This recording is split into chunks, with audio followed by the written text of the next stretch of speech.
All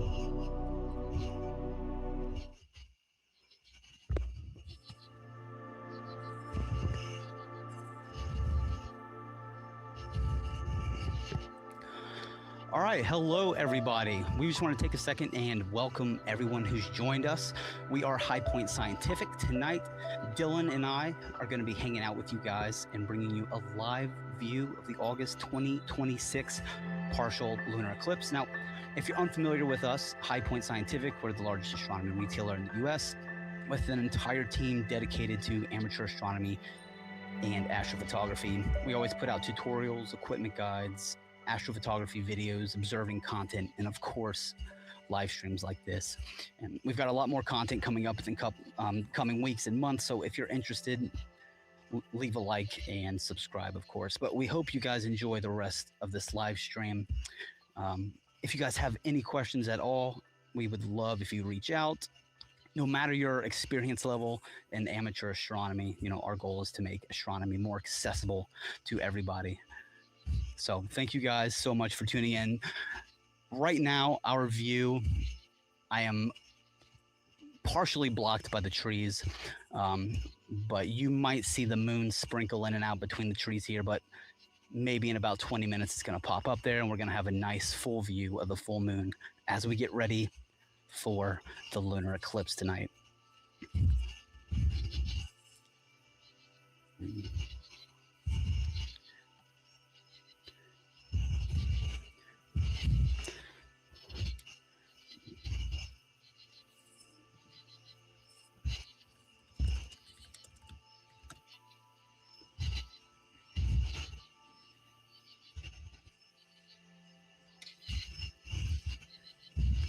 All right, so the lunar eclipse here in Ohio, that's where I will the main view will be here in Ohio, and the eclipse starts at, let's see, sorry, at 9:23. The eclipse starts at 9:23, but we will have full 93% coverage at 12:12 a.m. Eastern time.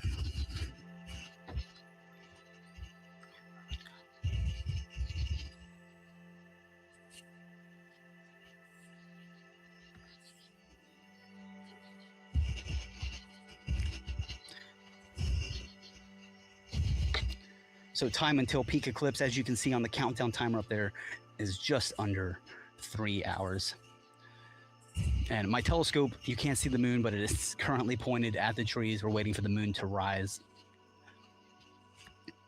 And hopefully we'll get clear skies throughout the night. It looks really good right now.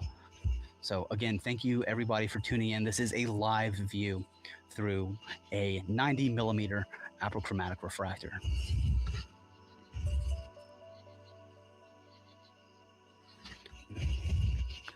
And hopefully Dylan, our other content creator here at High Point, will be hopping on here shortly. And he is in Utah. Unfortunately, he just got rained out, so we're not going to be expecting another view through his telescope until it maybe if it clears up later. But oh, there you go. There he is.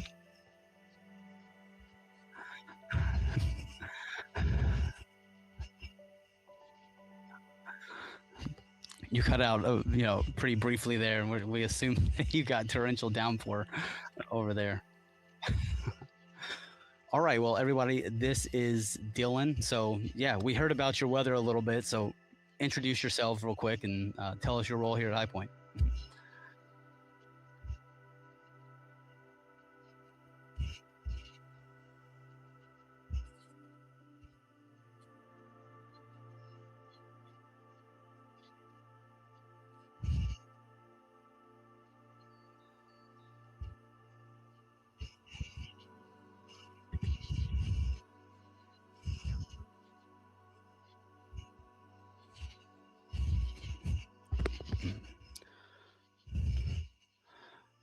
All right, so glad to have you on your first live stream with us, Dylan. This is exciting.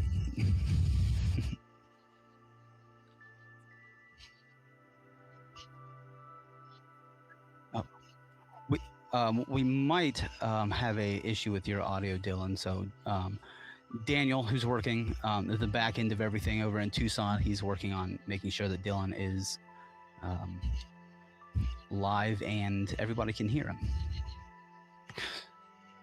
In the meantime, I can see some speckle of the moon between my trees. It's like barely coming through. If you guys pay attention, you can see the twinkling of the moon between the trees, and hopefully in about 15 minutes we're going to have a nice full view of the moon. And it looks like there's some clouds just hanging over in that area, just right over the moon, inevitably.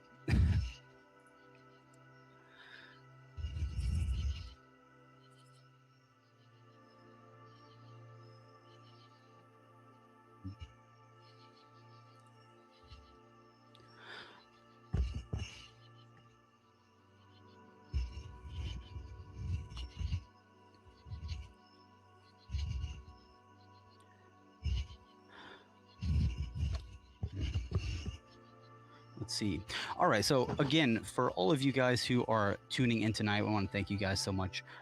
We are doing a live stream of the partial lunar eclipse here in Ohio. It's going to be about 93% full.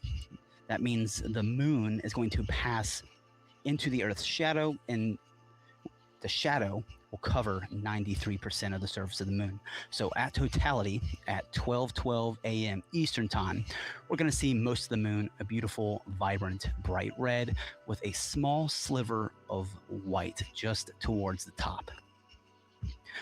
And the peak eclipse is in about 2 hours and 53 minutes.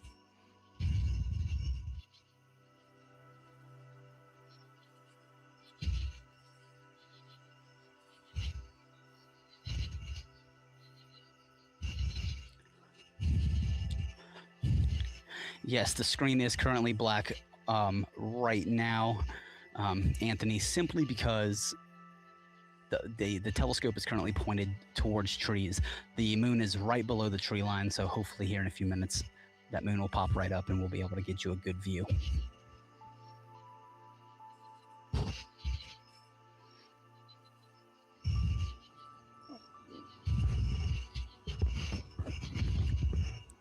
All right, so this is another audio test here real fast. We do have Dylan. I know I introduced him before, but he gave his spiel about his role here at High Point, but you guys may not have heard him. So Dylan, tell us a little bit about the weather and tell us a little bit about your role here at High Point. Absolutely. Hello, everyone. My name is Dylan Masters. I'll do this whole little spiel again here. For those that didn't catch it, I just got monsooned on. I was set up outside and had to throw a tarp over my telescope and the laptop and all the equipment. So I ran inside. So a little frantic over here with all the rain. But again, my name is Dylan Masters. I am a content producer over here at High Point. I make educational videos on YouTube. I have done 2 major solo videos so far, one on capturing the Milky Way, or how to capture the Milky Way, and one video on how to capture tonight's lunar eclipse if you were lucky enough to have no clouds and nice weather. Well, yeah, speaking of nice weather, we do have some here. That is fantastic. That makes one of us. I know, it's just a waiting game right now. And you can see now, like the you can clearly see the moon behind the trees, the leaves speckling in front. It's actually quite pretty. Now, I have my telescope. It's an Aperture APO 90, and I'm using the 585 MC astronomy camera. And again, this is a live view. I'm moving the telescope through an app on my iPhone. So I have everything controlled here through my iPhone. And once it pops over the trees here, I'm going to go and fine tune the focus and make sure we can get a solid, crisp, beautiful view of the full moon throughout the entire eclipse.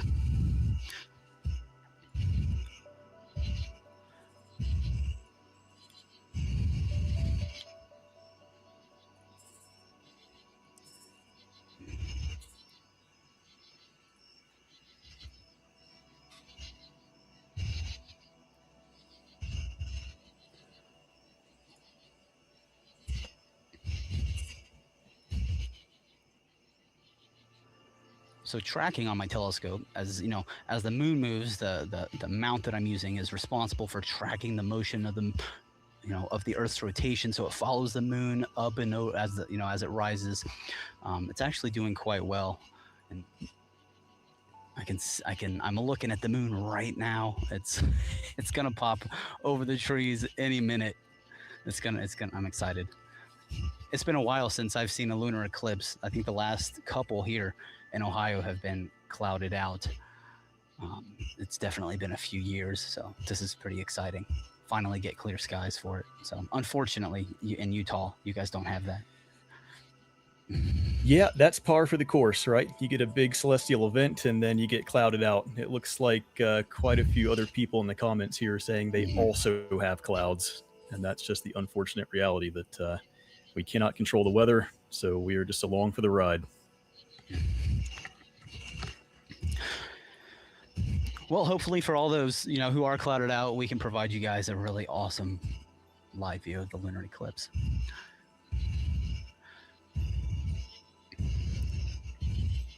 And so basically, just for those who are unfamiliar about, what exactly a lunar eclipse is when the moon passes, into the shadow of the Earth. So if you were to line up all three celestial bodies, you have the moon, then you have the Earth in the middle between the sun and the moon.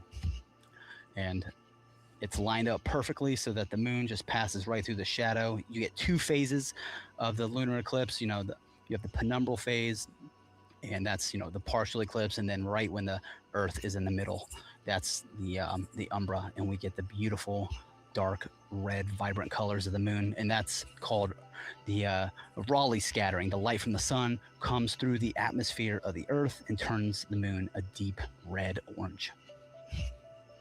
And if you're looking at the live stream right now of the view through my telescope, you can really start to see the full disk of the moon. I'll turn down the brightness of the moon here when it pops over the trees, but I'm pretty excited. It looks promising. And you can see we have a timer on the top left until we see the peak eclipse. So we're 2 hours, 45, almost even minutes out until we get that nice big full eclipse. Oh, I see the moon peeking out there. Yeah, it's exciting. Oh, man. Okay, yeah. I'm going to have to take a second here once the moon actually pops out, make sure we have good focus and make sure exposure. I might be able to turn the gain down. Right now I'm using a software called SharpCap, and I've connected my camera through SharpCap, and I can control all the camera settings. So I can turn the gain down. I'm not going to do that just yet because it almost resembles like Bailey's beads in it does, solar eclipse. Yeah. Which is really cool, actually. Bailey's beads during a solar eclipse are right when the moon has almost 99.99% fully covered the disk of the sun during totality, and you can see the sun rays through the craters on the moon. And a solar eclipse is a entirely different experience. Yes, these are both spectacular events, but a solar eclipse, a total solar eclipse, is just pure magic. We have Mac in the chat asking what happens if the sun goes between the Earth and the moon. Well, you have the solar eclipse and a lunar eclipse. So, they call that the apocalypse.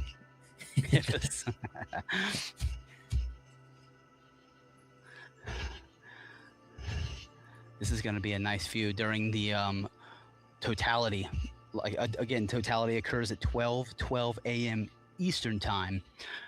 We'll get a nice, beautiful view. I think the moon will be around, Dylan, you said 39 to 37 degrees here in Ohio for totality. So unobstructed by any trees.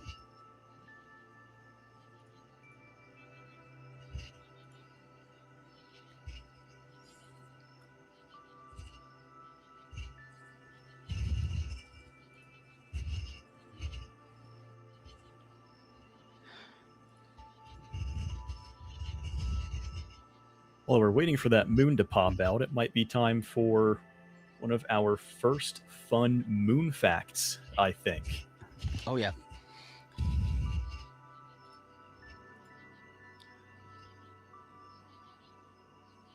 So let's see if anyone knows. If someone had to guess, how many miles from Earth do we think the moon is? Actually, one of the Apollo missions put a laser on the moon so we can get direct feedback down That's to. true. I'm not sure how accurate. I think down, probably down to the millimeter, if not like the micrometer. Right. I think it's a big mirror, and we shine lasers on it from Earth, and we can just measure it, right? Because we know that constant, the speed of light, and we're able to measure it back, which is really, really cool. Someone said it looks kind of cool. It looks like you're shooting a moon off of the reflection of a lake. And I agree. Yeah, it does look like it's shimmering, doesn't it? It's really pretty, actually. That's got to be all the leaves moving, right? Mm-hmm.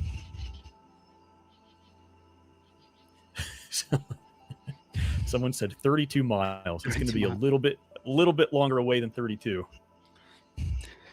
We have Mac coming in at 238,855 miles. You know what? I'd have to say that's 100% accurate to the mile. That is the exact right answer. So the moon is 238,855 miles from Earth on average. There you go.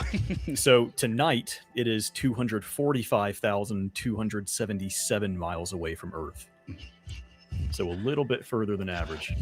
So I have a question about the equipment that we're using right now.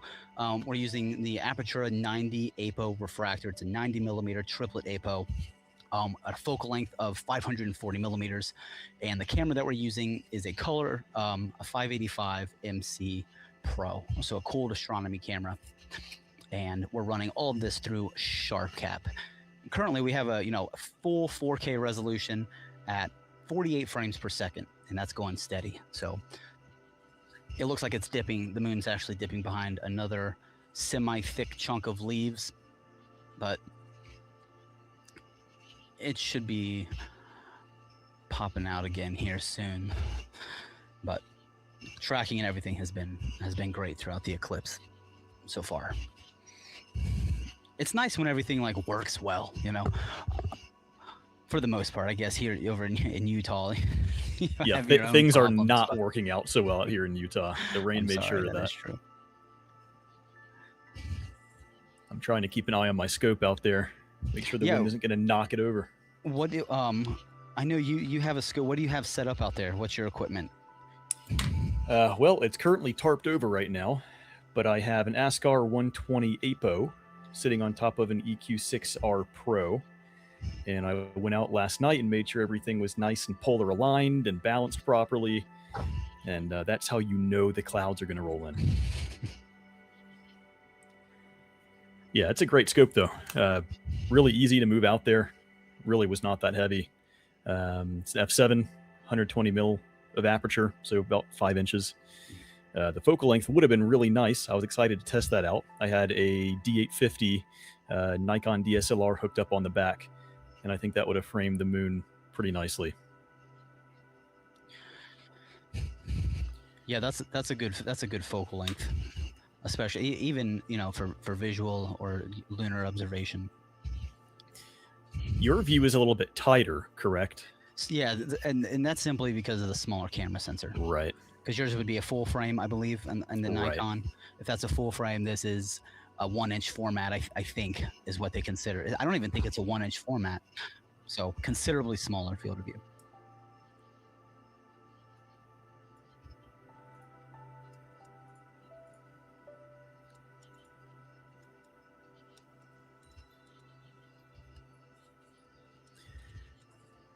Mac Murdoch is asking you if you ever use the lunar tracking feature in SharpCap.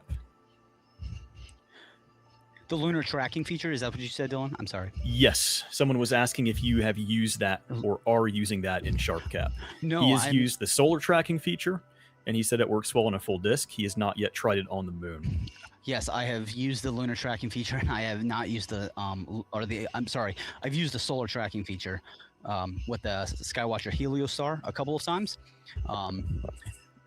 But no, I have not used the lunar tracking feature. But it seems like I'm using the AM7N right now.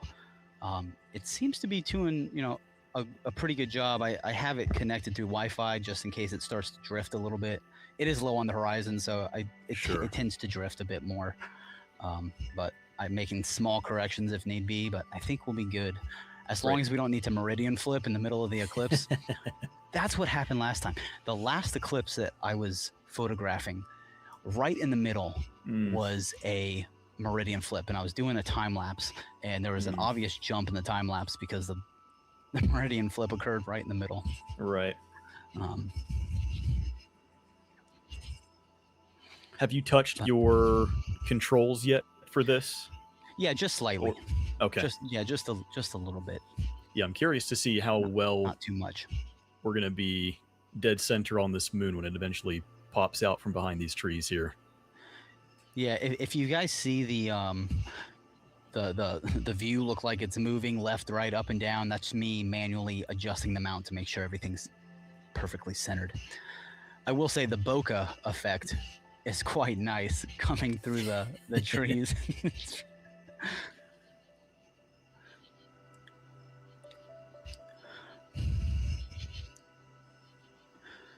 So for everyone just joining, thank you so much. Again, this is a live view of the August lunar eclipse of 2026.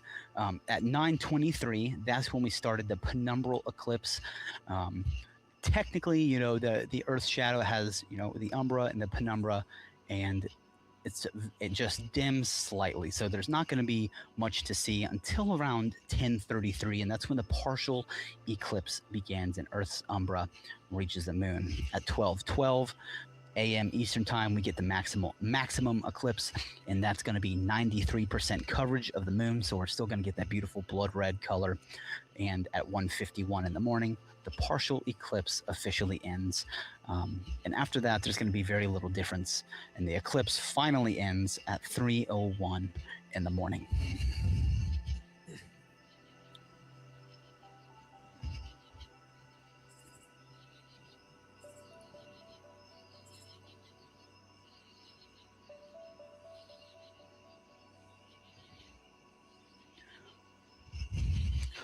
It does look like it's starting to peak. Good. Through the trees, finally. Usually this tree line isn't, if I'm out here doing photography, the tree line doesn't really, doesn't play a role. It's pretty low, so anything above 25 or 30 degrees, that's when I start imaging. So, but in this situation, because the moon, we had to start filming the moon when it was about 10 degrees above the horizon. Inevitably, these trees are going to, get in the way. But it's unfortunate, Dylan, that I would have loved to see the moon come over the mountains in Utah. Yeah, me too. Spectacular. Me too. It was crystal clear last night when I was setting up, and I watched it come right over the mountain, and it really was pretty. Is that the last of the trees right there for you? I see it poking out.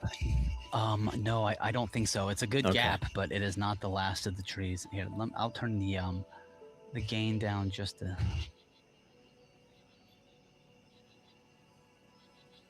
tad. But we'll be seeing this. It's hard to say. I said 15 minutes about 15 minutes ago. So hopefully it'll pop up.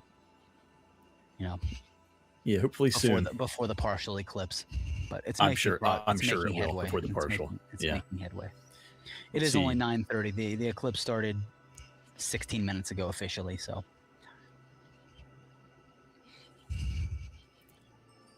No worries at all, George. I get that all the time. No worries. Appreciate that, though. We've got someone from Australia saying that they are going to miss it over there.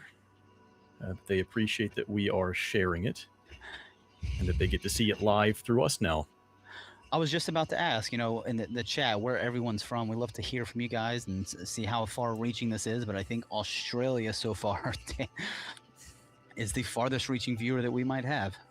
So thank you so much for tuning in from Australia. Yeah, appreciate that. Someone is asking, have you done any live events? I mean, you will be probably tired to talk 2+ hours. Yeah, it does get a little rough on the voice, but with some water and some taking turns speaking, it's not so bad. We've got people chiming in now. We've got a Washington State. We have a London. Excellent. Very cool. Yeah, during a live a lunar eclipse, we have done a few lunar eclipses in the past. A couple years ago, I would say was the last one that we did here, and it's always a good time. You're out under the night sky, viewing the moon, even if it's 3 or 4 hours. I'm in good company here with you, Dylan, talking astronomy, talking to our viewers. I'm not worried. I'm going to have a great time.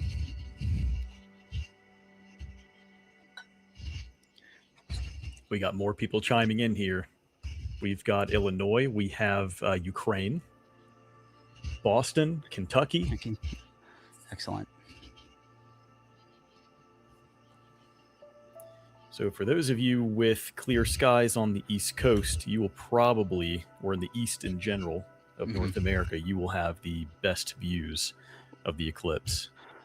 Right now, this view is coming from Ohio. So if you live in Ohio, the tri-state area, I think you should have a pretty good view of the eclipse. So if you have binoculars or telescope, get out under the night sky and view the eclipse. But the great thing about the eclipse is you don't need a telescope or binoculars for viewing. It's nice to just sit out with a chair and watch as the moon just turns a deep dark red. And it looks like it's really starting. Agree. It looks like it's really starting to pop out here. So what I'm going to do, see if I can achieve focus. I'm going to adjust the focus on my telescope and try and get you guys a real sharp view of the moon. All right, sounds good. So Tegan is stepping away. He is going to get focus on this moon, so we should be able to watch him actually get that moon into focus here as it's moving past the tree. Oh, excellent. Yes. It looks really good. And as Tegan was saying, getting outside and enjoying this, if you can, is a great idea. Naked eye is just fine. Binoculars are great. If you are using binoculars, if you have really powerful ones, you might want to wait until it's dimmed a bit because the moon is pretty bright through binoculars if you have not used them before. It is a safe viewing experience. You can view through, for sure. It's a safe viewing experience. But it is bright. We've got more people chiming in here. We've got North Carolina and Arizona, 2 Texases, Minneapolis, Maine. All right, so by now I think, man, the moon looks good. It looks crisp. Does. Oh man, this is exciting. You can still see the trees. Kind of looks like spooky Halloween moon. It does. Yes, it does. David says his telescope is outside. He's just here for the vibes. We appreciate that. Thank you for joining. David. Someone from Portugal. Very cool. In Tennessee. Oh, so for Maine, the moon's going to be 96%. Yeah, the further east you get, the more eclipse it'll be. So is it going to be 100% out in the? Oh yeah. Out in the Atlantic. It sure would. If you're on a boat, you've probably got a great experience.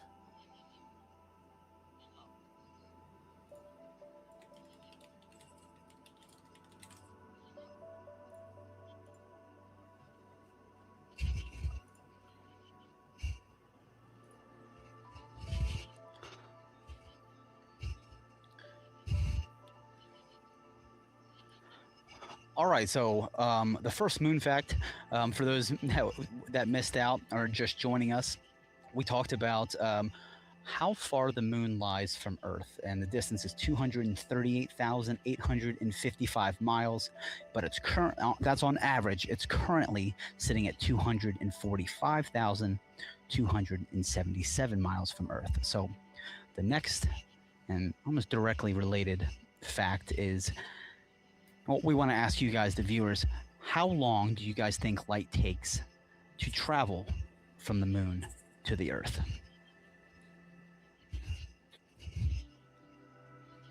I guess for reference, to the sun, it takes 8 minutes for light to get from the surface of the sun to Earth, and that's 93 million miles away. So with the moon being 238,000 miles away, the time is significantly shorter. We'll see if anyone can take a good guess.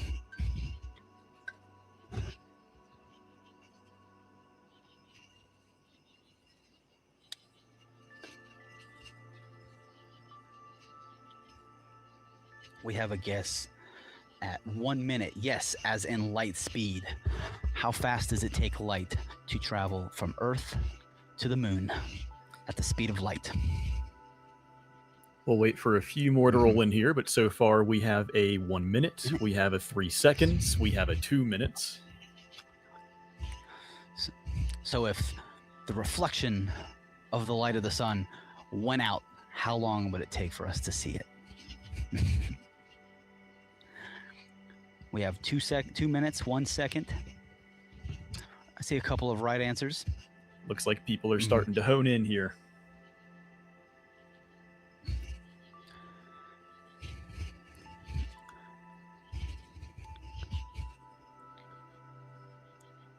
I'm going to brighten up the view for everyone just a tad. You know what? If actually eclipse the moon, I think we're actually good. Less than 1 second. We have 20 seconds, 1.5 seconds, 7.5 minutes. Well, the correct answer is 1.3 seconds. We had a lot of really, really close answers there. 1.3 seconds. And that's also the speed of gravity. So if the moon were to suddenly just disappear, Earth would feel the effects almost immediately. But if the sun were to disappear, we would continue to orbit the sun for 8 minutes, and then we would see the effects. So pretty cool. Someone asks, is it clouds obstructing the view on the feed? No, that's trees, low trees. It's about to pass over the trees any minute. But that is currently the tips of the trees of my backyard.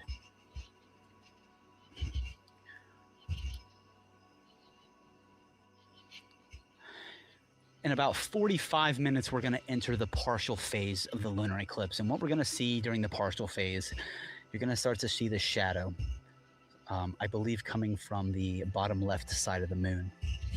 It might be flipped because it's a refractor, so it might come from the bottom right. We'll see. Or the top right.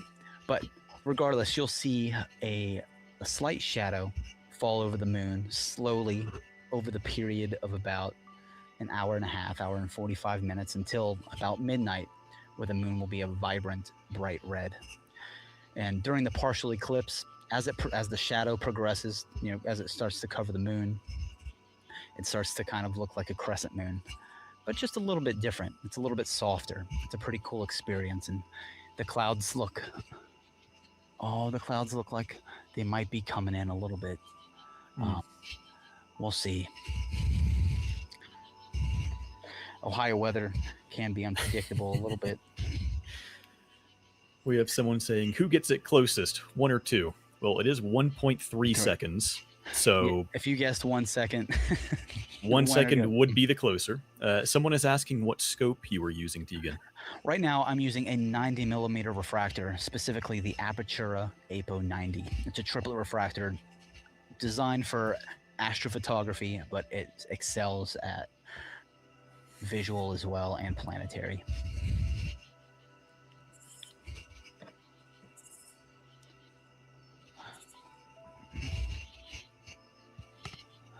It looks like scattered cloud. Oh, I'm sorry, Dylan. Go ahead. No, I was going to say, someone says, I can't see nothing. They're probably talking about their actual view outside, and I am right there with you, buddy. I've got clouds, and I can't see nothing either.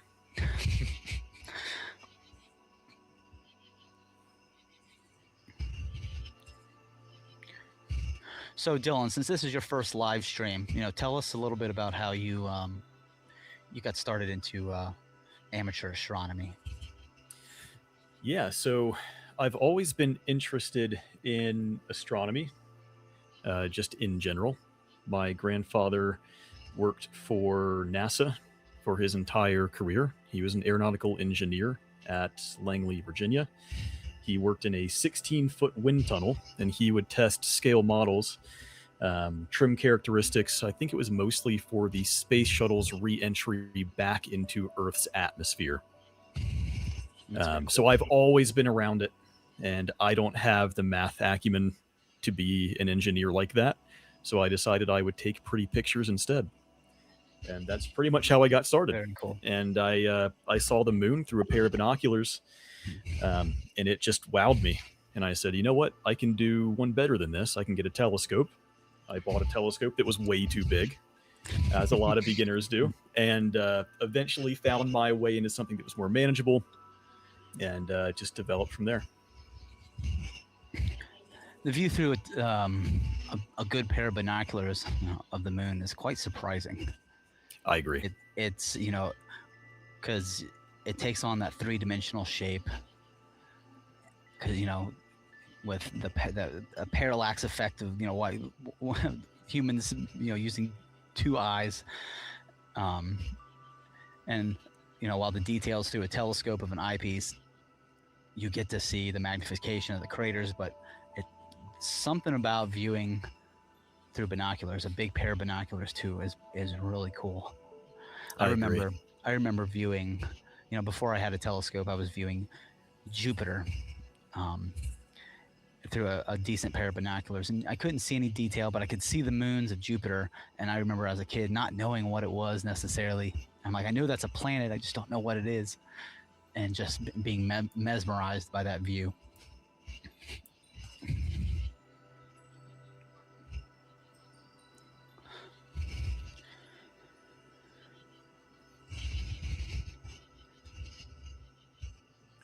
Let's see. Dark Moon is saying that he's had a few chances to capture a blood moon, but it's very early in the morning when he's sleeping, and this is his only chance. So, Dark Moon, I wish you luck. I hope those clouds clear up. I don't think mine will be. I just looked out the window. They will not, for sure. It looks like here in about 30 seconds, while the moon might pop out from the back of the trees, we do have a thin layer of clouds that might span the entirety of my sky right now. So it will be intermittent. Hopefully that goes away. It says clear skies all night, so I hope this is just a quick patch of clouds coming through. They're moving quite slow, so we'll make sure to keep you guys up to date, and we'll stay streaming no matter what.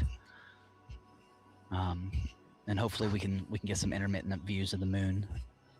And then by the time partial or full eclipse occurs, we'll have clear skies again.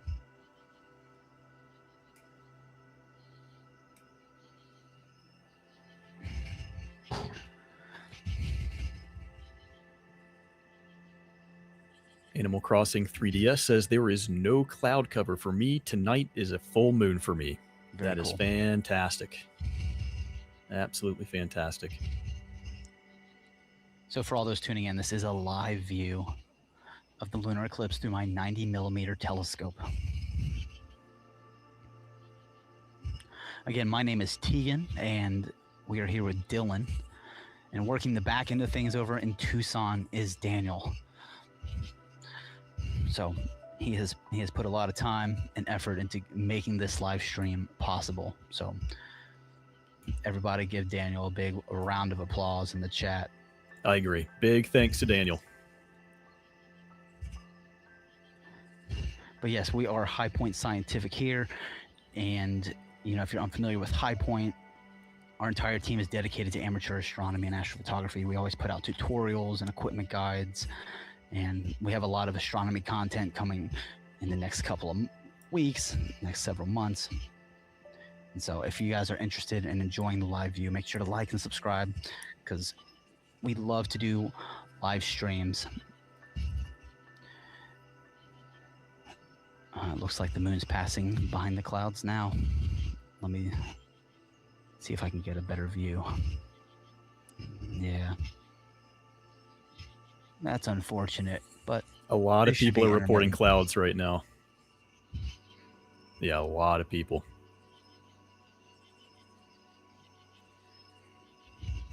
Let's see. Hangfire's got a Nikon 800mm f5.6 with an Olympus on the back. Hoping to get some video and stills to stack. That would be awesome. That is a great focal length.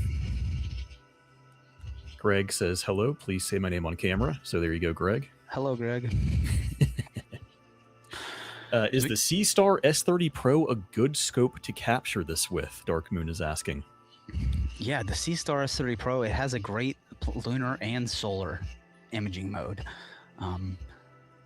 I've taken some awesome pictures of the moon, and you can get some time lapses as well. The C-Star S30 Pro, the S50, the S50 Pro that just came out, you know, they're all great options for a lunar eclipse. Absolutely.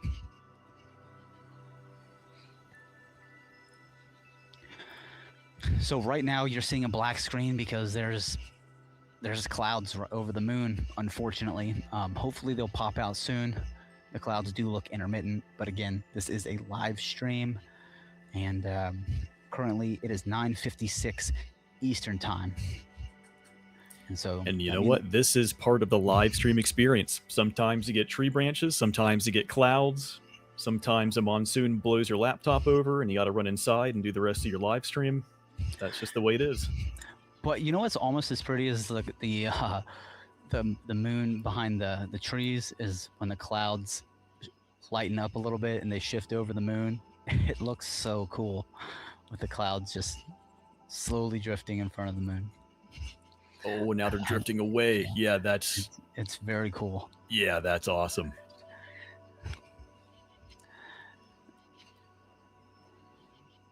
IT Kilohertz says subbed from down under. That is a sub to the channel from Australia. Thank you very much. Thank you. Appreciate that. Yes, if you guys are enjoying the live stream, yeah, drop a like and subscribe. Again, we love to do live streams. We put out video content, astrophotography content, amateur astronomy. We do product reviews. Dylan and I both, and it's always a great time.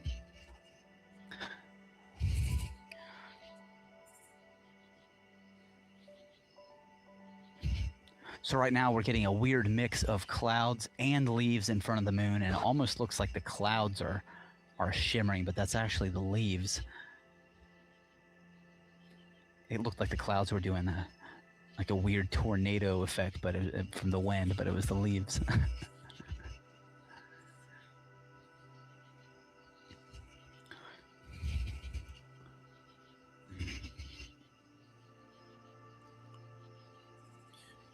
Dark Moon is saying, so I own the S30 Pro and the S50, the non-Pro version. I want the S50 Pro for my B-Day in just over 2 months or for Christmas. Would you recommend the S50 Pro? Yes, the S50 Pro, we tested it directly against the S30, S30 Pro and the S50, and we saw significant improvement over both. It was really fun to use. It was it's quite impressive, actually. We've got a few more people chiming in here. We've got someone from Dubai, and it is their first time watching live, so thank you for that. Very cool. Thank you for tuning in. Because we said Greg's name, we get a sub. Appreciate that, Greg.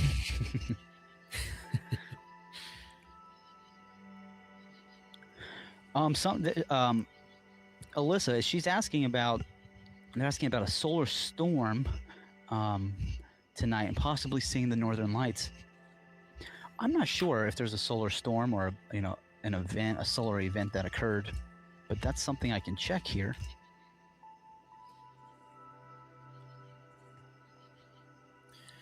It appears there is a minor G1 geomagnetic storm watch active tonight.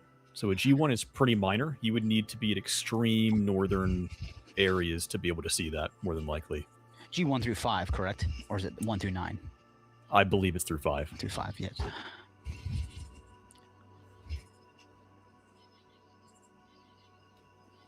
Space Bagel says someone must be coordinating this cloud cover against the space nerds. They have to be. I think he's on to something. They have to be. I didn't buy any new equipment, so I don't know why.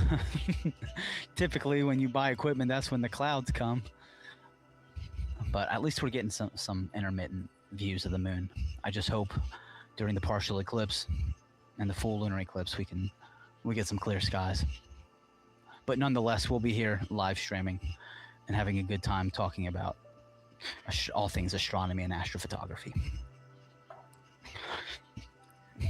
Dennis, this is not the New England view. This is from Ohio.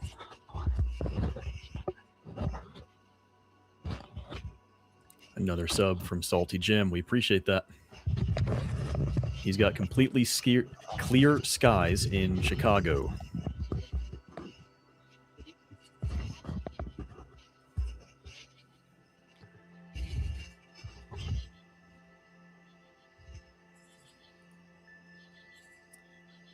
I think it might be time for another fun moon fact.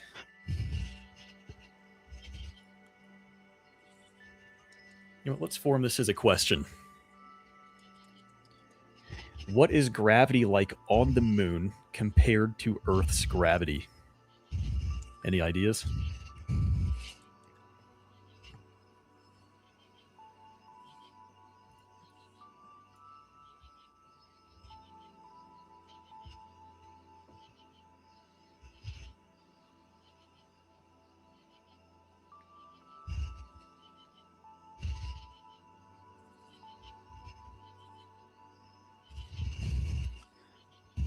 We got a lot of people chiming in here with more clouds. Yep. Yeah.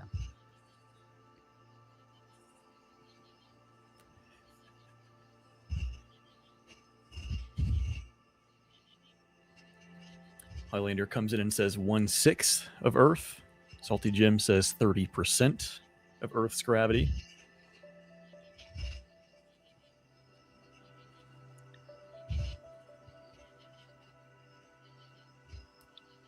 Someone said less gravity. That's all I know. That is a very broad answer. That is technically correct.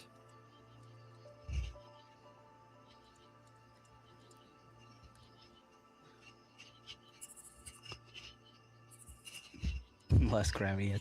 So, do we have a right answer yet? Let's see. 30%. We have 1/6. We do. Okay. Yeah. And you know what? I'll come out and say it. Highlander, you were correct. It is 1/6 the gravity of Earth on the moon. Meaning, if you can lift 200 pounds on Earth, you can lift 1,200 pounds on the moon.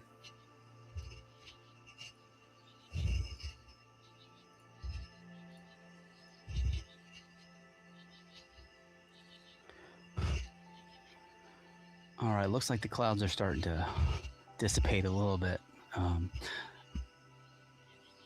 I'm going to grab a quick water break, Dylan. I will be right back shortly.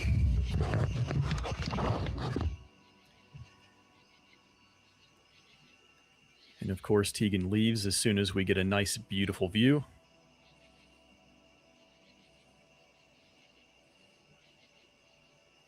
So this live feed is coming from Ohio.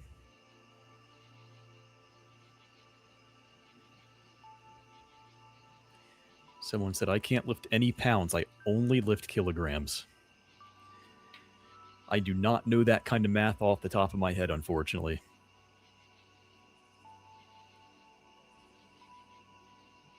Cornish Living says, I'm in the UK. It's 3 a.m. here, and the sky is super clear, and the moon is very bright white. No blood moon yet.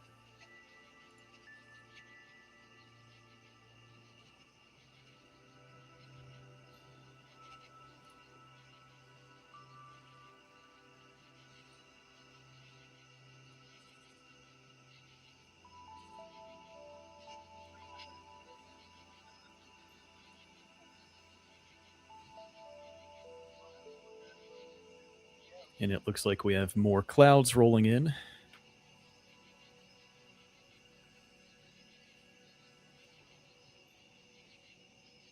Animal Crossing is checking in from Wichita, Kansas. saying they have a clear view of the moon tonight in the backyard. That is fantastic.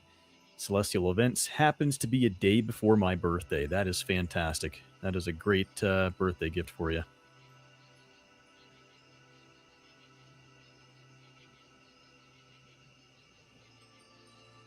Russell Toothman says 1 kilogram is equal to 0.624 of a mile. I'm not sure if that checks out, but I'll look into that later. Appreciate that.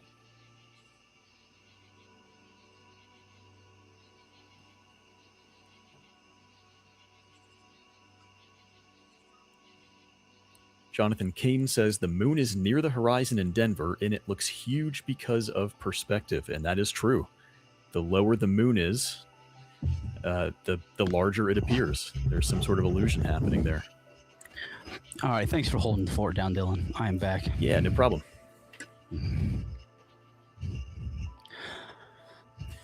We've got someone checking in from Greenland. I am not even going to try to pronounce where in Greenland. Well, yeah, thank you so much for tuning in. Again, this is a live view of the lunar eclipse. If it's 10:06 now, so we're about 38 minutes, well, maybe about 42 minutes actually, into the eclipse. So we're deep into the penumbral phase, and starting at 10:33. We'll begin the partial phase, and that's when I'm hoping the clouds really clear up, and that's when we start to see the shadow the moon start to dip into the Earth's shadow, and that's when it gets exciting.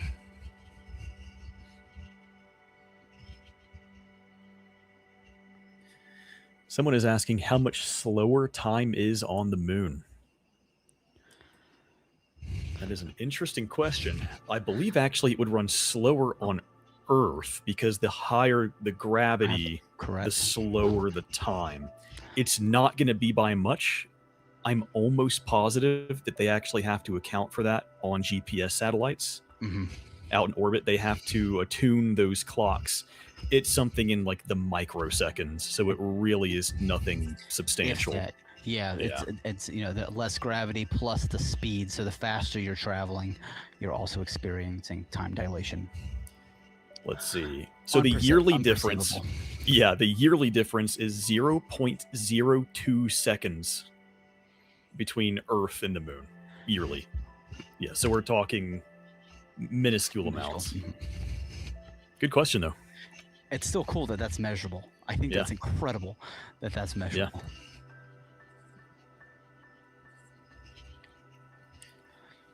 A clock on the moon would get ahead of an Earth clock by about 1 second every 46.5 years. Just to put that into perspective. So I don't think we need to worry about that too much. So if you live a full lifetime on the moon and then you came back to Earth, everybody would be 2 seconds older. That's right.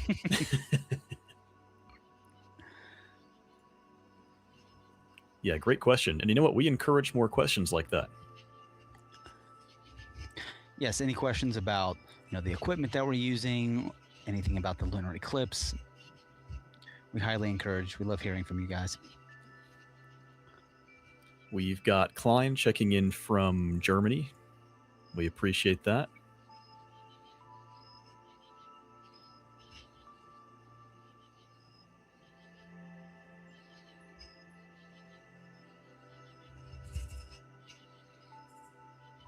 More people from Ohio as well. Oh, very cool. Another great question. One that I am... Sorry, were you going to take that question? No, you take the question. Well, I was going to say I'm probably not qualified to answer that. I don't have the math to back that up. Would the time dilation be bigger from the acceleration of your spacecraft to get from the moon to Earth?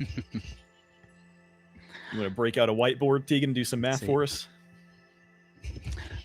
Well, my marker's all out of ink, so okay. I'm gonna have to defer. Oh, well, we can't answer that one because we don't have the marker, but we might do that after the show and do some complex math there. Oh, so if the moon is 4.5 billion years old, then what time is it? Oh, man. That's a great question. And that is an answer I don't know. I need to do some math on that, but that is a fantastic question.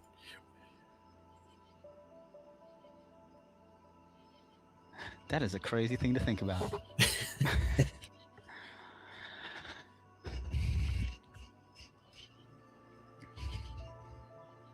So just for those guys, for all you just tuning in, we're looking at a live view of the lunar eclipse through a 90 millimeter apochromatic refractor and a cooled astronomy camera.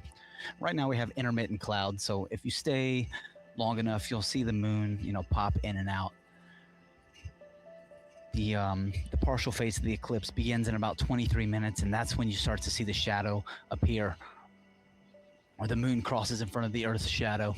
But as I look up, it still looks like there's intermittent clouds, so I really hope it clears up soon for everybody. We're getting some questions about the moon being yellow at the lower parts of the eclipse. Greg is saying he was seeing some orange-yellow as well. That could be to the penumbral phase. Mm-hmm. There's other things that can affect moon color as well. So it's kind of tough to say. It's going to be a little bit different for everyone based on if there's particles of dust in the atmosphere, if it's closer to sundown, all those things add up. But there probably will be slight discolorations during the penumbral phase, which we are, I believe, in now, correct? Yes, we're in the penumbral phase. And if it's already, slight yellow, orange when it's on the horizon, and here in Ohio, it was about 10 degrees when the eclipse started, and it had a yellowish hue to it, but being in the penumbral phase will accentuate that just a tad. How do I photograph the event with a mono camera?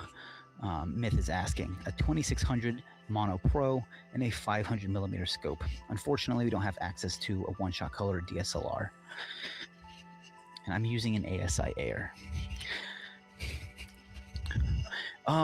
Using the ASI Air for a lunar eclipse, I haven't used it for a lunar eclipse, but I've used it for basic lunar photography with a monochrome ASI 533.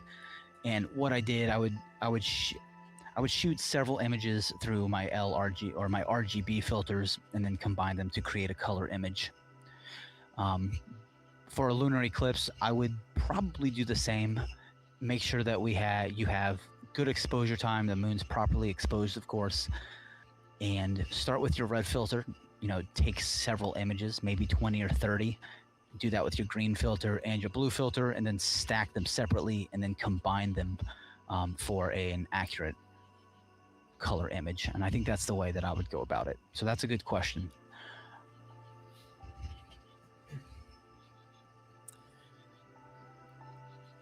So we are about 2 hours out until the peak eclipse, and that's going to be for everyone regardless of your time.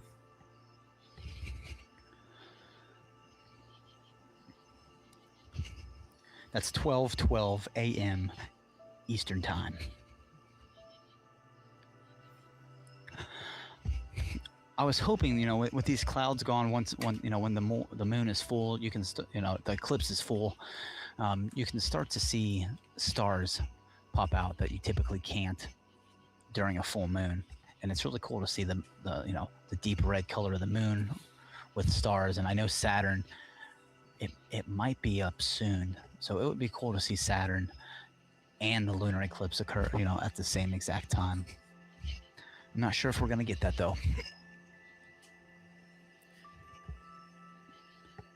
I saw a comment about southern Ohio getting some clouds, and that's exactly what I'm seeing here. That seems to be the theme tonight, is clouds. We've got a lot of people checking in from all over the place saying they've got clouds. Speaking of people checking in, we've got someone showing some love from Slovenia. Very cool.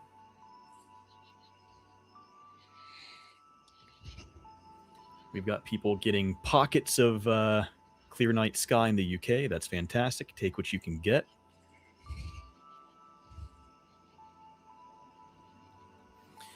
I'm not sure about that 3DS camera, if that would affect the color of the moon. It probably would.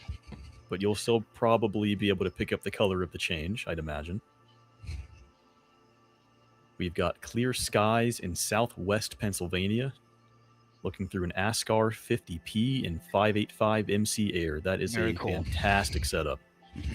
Nice wide field, nice small pixels in the camera, good resolution. That's optimal right there. Very cool. And despite you setting up, thank you so much for tuning in. We appreciate it. It's, sometimes it can be hard setting up and, multitasking, but sometimes if you have everything set and go, it works sometimes. We see Columbus, Ohio is clear. Yeah, just north of Cincinnati it's starting to look a little bit better. So as I look up in the sky, it starts to look a little better. So we'll see.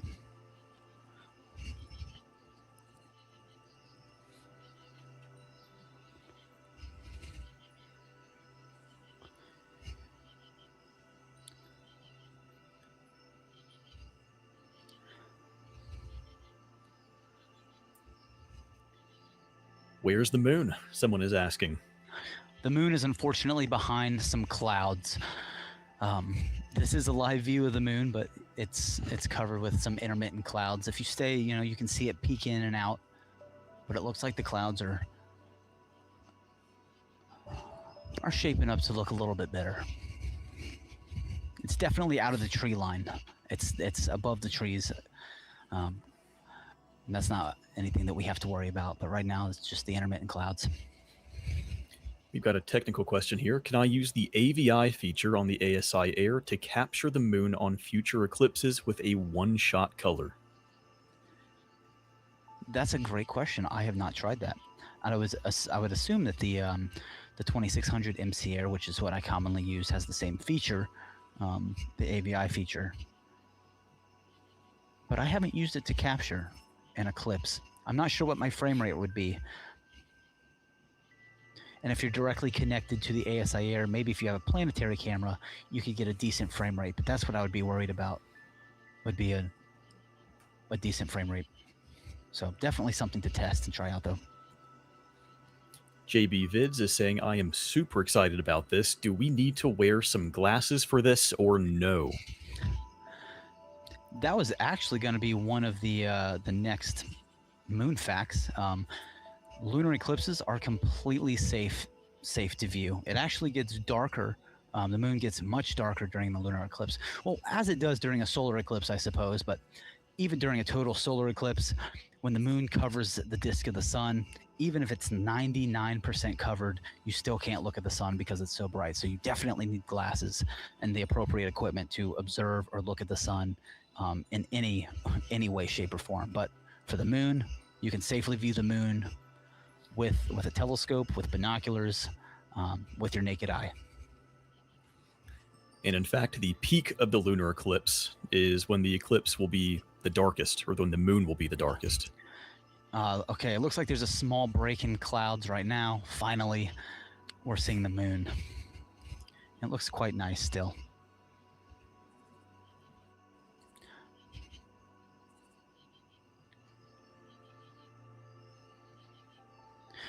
And there it is. It is popping out a little bit. Now, everybody, you guys will see the moon move here briefly, and that's just me adjusting my telescope mount just to ensure that it remains centered in the field of view.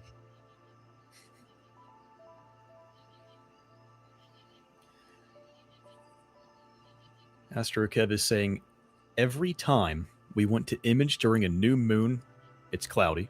And every time you can't image because it's a full moon, it's crispy. Can you explain that theory? I don't think we can explain it, but I think the theory's got some legs. I think there legitimately is something to buying new equipment or wanting to capture a rare celestial event and clouds. They're directly correlated. They have to be.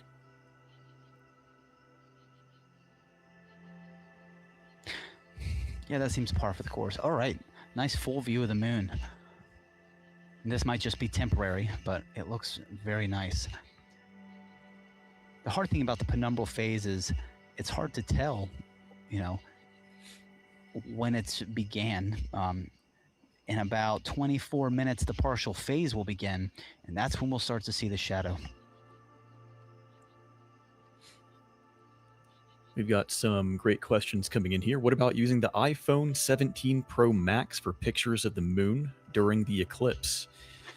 I don't personally have an iPhone, but it would be the same for all of them. You would want to go into manual mode just to control your shutter speed and your aperture. You're going to want to try to keep your ISO as low as you can to prevent noise, and you can play with the other two settings to a pretty full degree. Sorry about that. The moon went crazy. I moved my mount at 9 speed on accident. It was supposed to be set to about 5, half speed. So you'll see the moon fly out of field of view. Okay, so my That is apologies. actually one of the next questions as well. How do you control the telescope of the feed? Is it automated tracking with a motor, or are you manually changing it? No, so it is automated. It's a equatorial mount, so it's tracking it, but it's very ever so slightly drifts out of frame. And I'm using my iPhone through the ASI app or the ZWO app to make slight adjustments to make sure that the moon is centered for everyone. It's connected to my mount via Bluetooth.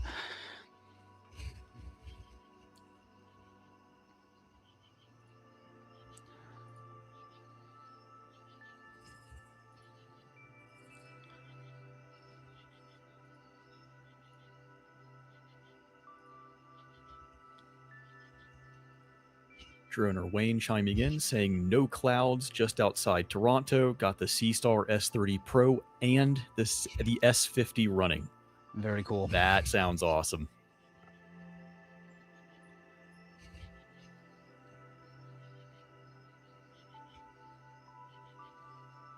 Free Spirit chiming in saying a thick blanket of clouds outside Montreal. No luck tonight. That seems to be the case for many people tonight, unfortunately.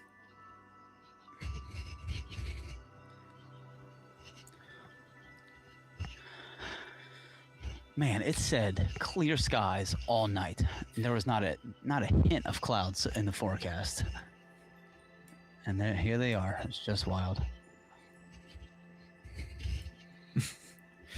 Someone says, "Oh, there it is, total eclipse."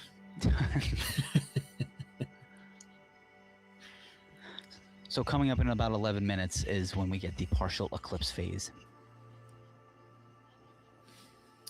Jonathan Kane says, does the shadow come in from the left side? I believe so, but given that, yes, I believe it will. I don't think it's flipped. Tegan is doing some calculations in his head here because some optics will flip your image just because of the way that mirrors work and the light is. Yeah, so he's trying to figure that out right now. And the optics flip the mirror, and then maybe the view through our stream flips itself. But I think it will be coming from the bottom left side, the left side.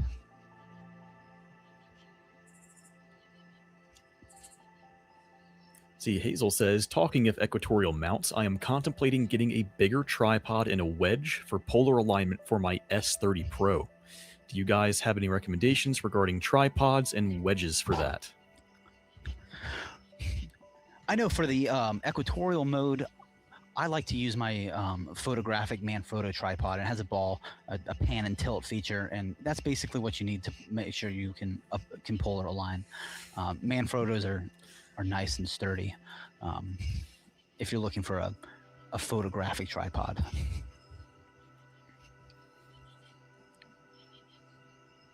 But that's the one that I've used for several years, even since the S50 came out originally. We have Sarah chiming in saying he's so smart, and I agree. Tegan is a very smart lad. We appreciate him very much. Thank you, Sarah. I believe that was my wife.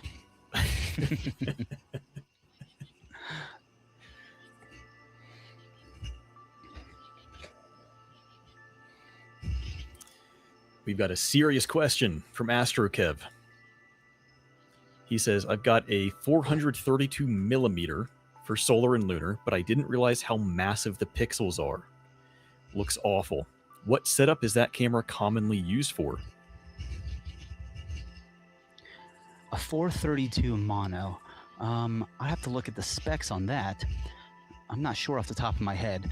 If the pixels are large, then it's you want to pair your pixel size with your focal length and your scene conditions. So typically it's paired. Large pixels are paired with very long focal lengths. So maybe used as a an off-axis guider if the pixels are bright. Through, say, like a Celestron Edge HD, like a Schmidt-Cassegrain, or an RC, maybe a Newtonian. Like I said, I'd have to look through into the specs of the 432. But the 174, great camera. I don't have experience with the 432 personally. Leo Blitz is starting to see a faint shadow on the edge of the moon from the UK. Oh man, well, partial hopefully eclipse starts we will get there. Minutes. Yep, hopefully we're right behind you. We'll see if we manage to see that from the clouds or not. Nothing yet in Oklahoma. That should be the case for most of North America currently as well. We shouldn't be seeing anything quite yet. We are still an hour and 46 minutes away from the peak eclipse, so hopefully we will see the clouds dissipate before then. The penumbral phase is about to end, and the partial eclipse phase at 10:33 will begin, and that is when the Earth, or the Earth's umbra, reaches the moon. Or maybe the moon reaches the Earth's umbra. Maybe a little bit of both.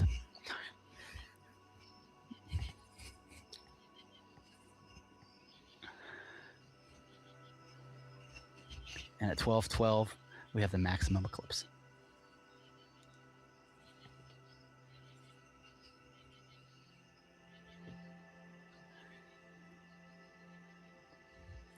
Yes, the screen is currently blank. Oh, the moon's peeking through right now. We have intermittent clouds, so hopefully they'll clear. But we'll stay live during the entire event, just in case it pops out. Oh, I can see on the live stream the atmospheric turbulence shot up a lot. The moon, you can see those heat waves, the atmospheric turbulence in front of the moon, considerably more than what I saw a few minutes ago. So scene conditions is what we call that. Those can change pretty rapidly. Yep, and for those just joining, we are battling clouds. So if the screen is black, the moon is there. We're just unable to see it. We just ask a little patience because they are intermittent clouds. So we will be getting nice views of the moon through them, just like this. I think here in a second, sorry, Dylan, I think we're about to see maybe part of the eclipse. It looks like from my view, not through the camera, but with my eyes, I can start to see a shadow at the bottom left-hand corner of the moon. So let's see here if that translates. So yes, top left of the screen is where the shadow is coming in, and that is very obvious from what I'm seeing. Oh yeah, it's there. The shadow, for everyone just tuning in, the partial phase actually starts in a few minutes, but you can definitely see the top left-hand view of the moon darkening significantly. And what you see there is not clouds. That's not cloud right there. That is actually the Earth's shadow. It's very exciting. That is very cool. And that means that we are definitely approaching partial. And during the partial phase, we will see much more dramatic changes in the moon, which is nice. We'll be able to very clearly. And in fact, I think I might even be able to see something starting to peek in now. We'll see. That might just be a heavy penumbral. Greg says, hello. Greg is back. Welcome back, Greg.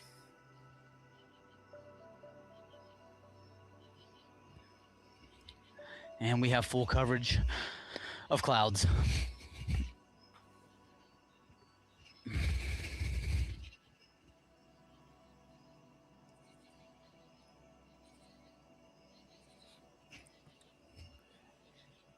Looks like we're starting to have a considerable amount of people join. So for those just joining, welcome in. We appreciate you jumping in and being patient as we deal with clouds. And with this many people, let's get another shout out with where everyone is from. I'd love to see where people are tuning in from. Dylan and I are your hosts. My name is Tegan, and we are part of High Point Scientific, and we're an astronomy retailer in the United States. We do live streams and during celestial events like this. So if you're enjoying, like and subscribe, and stay tuned because for the entirety of this eclipse until, well, hopefully after we'll get to see the full phase, but we will be here with you live.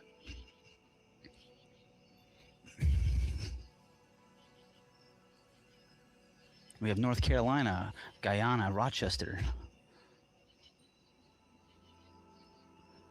Denmark, Miami, Texas, North Carolina, Grand Rapids, Michigan. Very cool. Thank you everybody so much for joining. This is a live view right now through a 90 millimeter refractor. I know you can't see the moon because of the clouds, but hopefully it'll pop out in a minute. But we're using a 90 millimeter apochromatic refractor and a color monochrome or a color astronomy camera.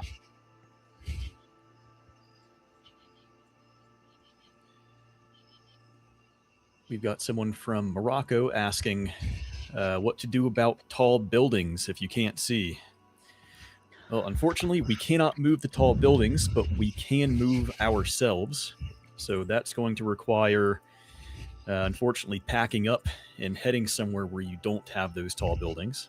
You can use online programs like Stellarium to figure out where the object is going to be. So you can kind of plan out a wider area without obstruction.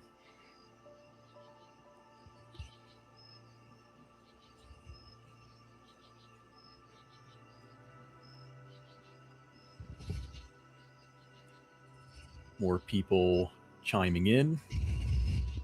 We've got Pennsylvania, Florida, Texas, more Florida, Michigan, Missouri, Ontario, Ohio, Illinois, Georgia. Very cool. Thanks, guys, for tuning in. We appreciate that.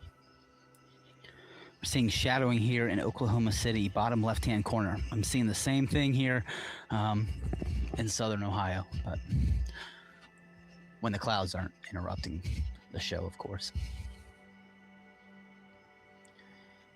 It looks like it is 10:33, 10:32, so pretty much the official start of the partial phase of the eclipse is right now. And so through this phase up until 12:12 a.m., what you guys are going to see is the moon dipping into the shadow of the earth, and it's going to darken considerably. It might look like a crescent moon, and then eventually it will turn a deep red.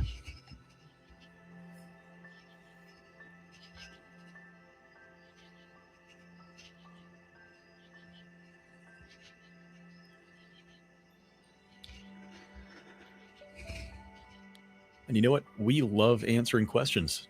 So if anyone has general astronomy or questions about this lunar eclipse, fire away. And I think it's a good time to do a trivia question about the moon. So the question is, the darker patches on the moon, those are lava fields, but there is a name for them. If you guys know the name of what the dark lava patches on the moon are called, let us know in the chat.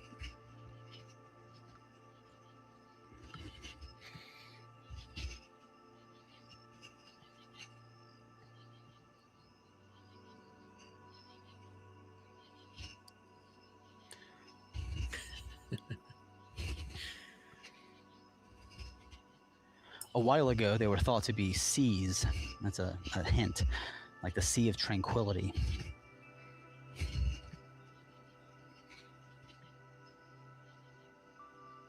But they are formed largely from basaltic lava.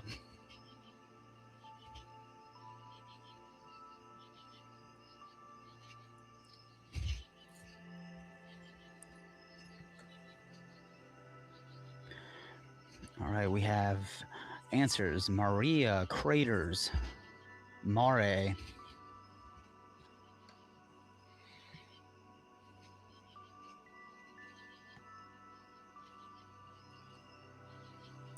This is a bit of a more difficult question, admittingly.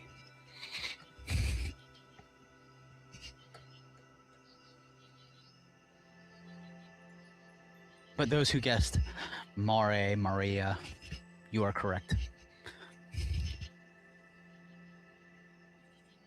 I believe mare is the singular. Correct. Yes, Maria, Maria. And Maria is the plural. They're ancient plains formed largely from lava.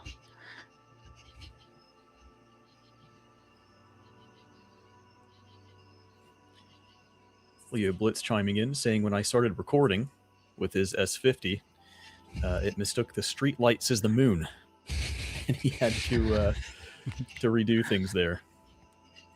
That is a unique problem.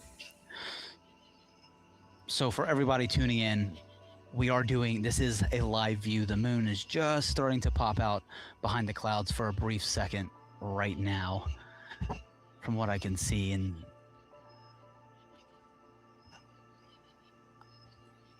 it's becoming apparent that the bottom left or the top right of the screen, if you look at the top right of the screen, or I'm sorry, the top left of the screen, you should definitely start to see the shadow. Let me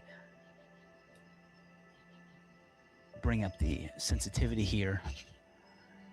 Oh, I don't know if these clouds are going to let us see it. It's poking through a little bit here, it looks like.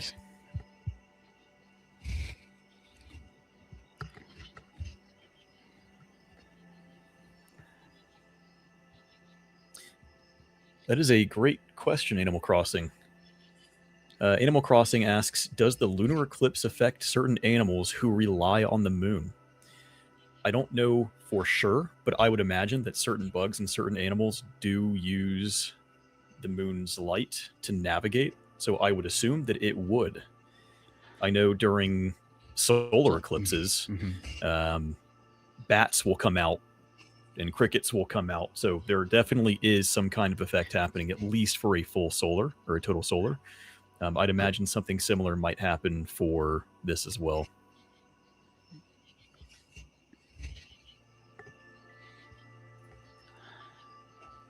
It's one of the only times that you can get good data shooting deep space astrophotography during a full moon is during a lunar eclipse.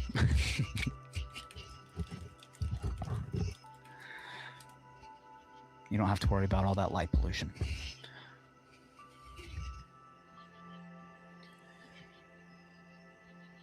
Dennis asks, what are the main elements that make up the moon? And I see a few answers below saying cheese and Swiss cheese. I believe the elements are very similar to that make up the Earth. And they are, and that's going to be oxygen, silicon, magnesium, iron, aluminum, and calcium. And that's another cool lunar fact. You know, scientists believe that the moon formed from a large collision during the formation of the solar system. So when Earth was partially formed, a Mars-sized object hurtled toward Earth, collided. I can't remember the name of that object. They have a name for it. I can't. But the debris collected as a ring around forming Earth, and then slowly formed the moon, or our moon.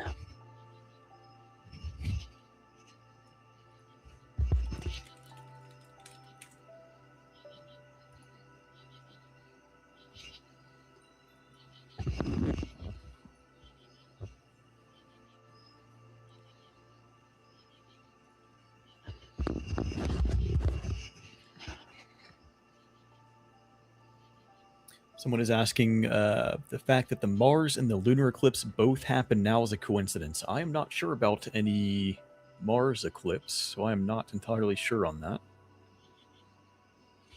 The fact that Mars and the lunar eclipse both happen now. Kimberly asks, should I take notes? You are more than welcome to. You are more than welcome to take notes if you'd like to.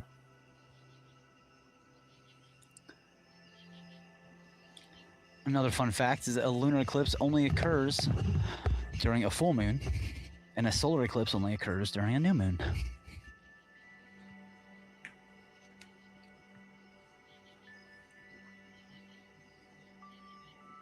Barbara has joined and says hi. Hello, Barbara. Welcome, and welcome everyone else.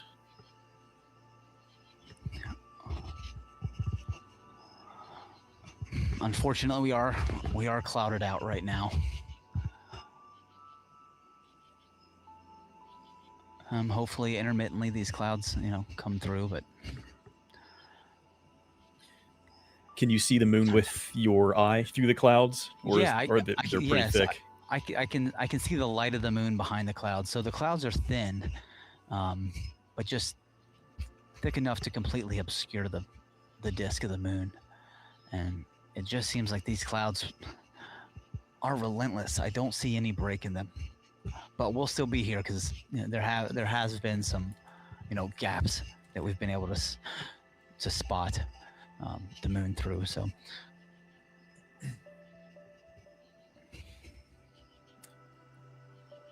We have a good question. What is the rarity of an event like this? They're not extremely, lunar eclipses in general, they're not extremely rare on a global scale. But if you're talking about being isolated to a certain continent or a certain country, they're fairly rare. I think you can expect a full to, a very significant lunar eclipse every, I want to say, 23 months. But I might be wrong. I believe, maybe it's every 3 years. So definitely not as rare as a total solar eclipse. Correct. You do not want to miss a total solar eclipse. If you've got one even vaguely close to you, you should definitely try to get out and see that. It is the coolest event I think a human being can experience. I agree. So this another question, actually a great question, but why does the moon turn red? So the light from the sun is actually passing through the atmosphere of Earth. It's called Rayleigh scattering, and the wavelengths, they lengthen and they cast a red glow on the moon. And it's kind of the same thing that we see during sunset, right? It's Earth's atmosphere is scattering the blue light more than the red light, right? So that red light is passing through, and we are seeing more of the red than the blue. So the same thing is happening here. Exactly. So if you're an astronaut on the moon during a lunar eclipse, the moon would cover the Earth, would cover the full disk of the sun, and you would probably see a very faint red ring around Earth, and that would be really cool. Someone asks, how many blood moons did we get a year? I'm reading here that total lunar eclipses, or blood moons, average once every 2.5 years. Okay.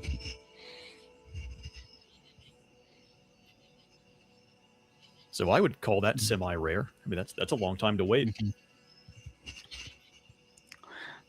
the last time I waited, I was clouded out also.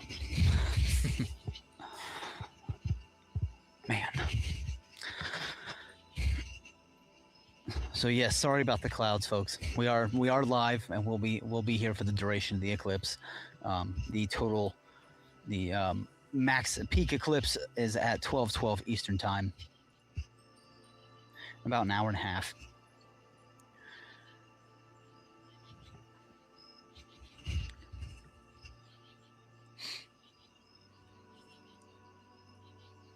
So it depends where you are for what percentage of the blood moon that you will see. So I can't say exactly how much you will see. You can use some fun interactive maps online. I use timeanddate.com just to check the partial lunar eclipse, and it gives you a nice little map, and you can zoom in and click where you are, and it gives you a bunch of information that will tell you when each phase begins, how long that phase will last, or if you can even see it. So it's kind of a fun way to see, to visualize what the moon, how the eclipse is actually happening over Earth. Greg is back. Welcome back, Greg. We've got some people reporting they've got little cookie bites visible out of the moon, which is great. I'm glad you're able to see that. All right, so if you guys pay attention to the live stream now, it looks like some of the clouds might be passing here shortly, and we can get a quick glimpse of that cookie bite that Kim was talking about. And it's perfect timing. If you look at the top left of the moon, you will see the Earth's shadow. Right now we see clouds, and that is not the shadow. But you'll know it when you see it. I'll bring up the brightness just a tad. And this is a live view through my 90 millimeter apochromatic refractor.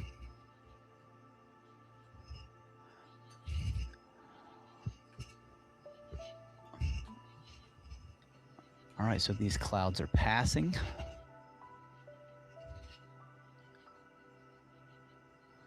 Oh, is it gonna let us get a view? They're so stubborn sometimes.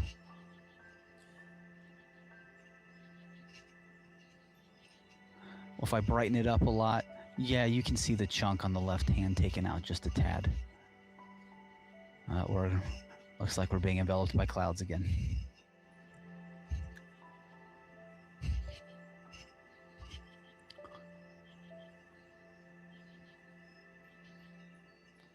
Here, maybe if I can bring up the exposure time and the brightness, that might help everybody see the moon a little bit through the clouds.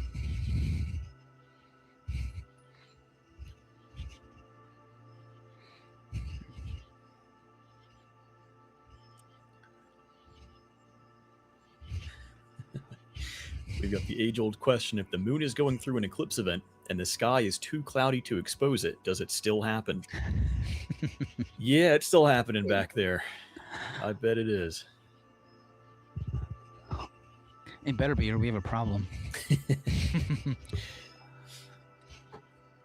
We've got a telescope question. I'm thinking about buying a telescope to spot planets in events like this. Do you recommend any models? That's a good question. There isn't really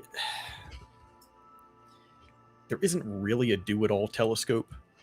Mm-hmm. You can get close. You can go for a medium focal length.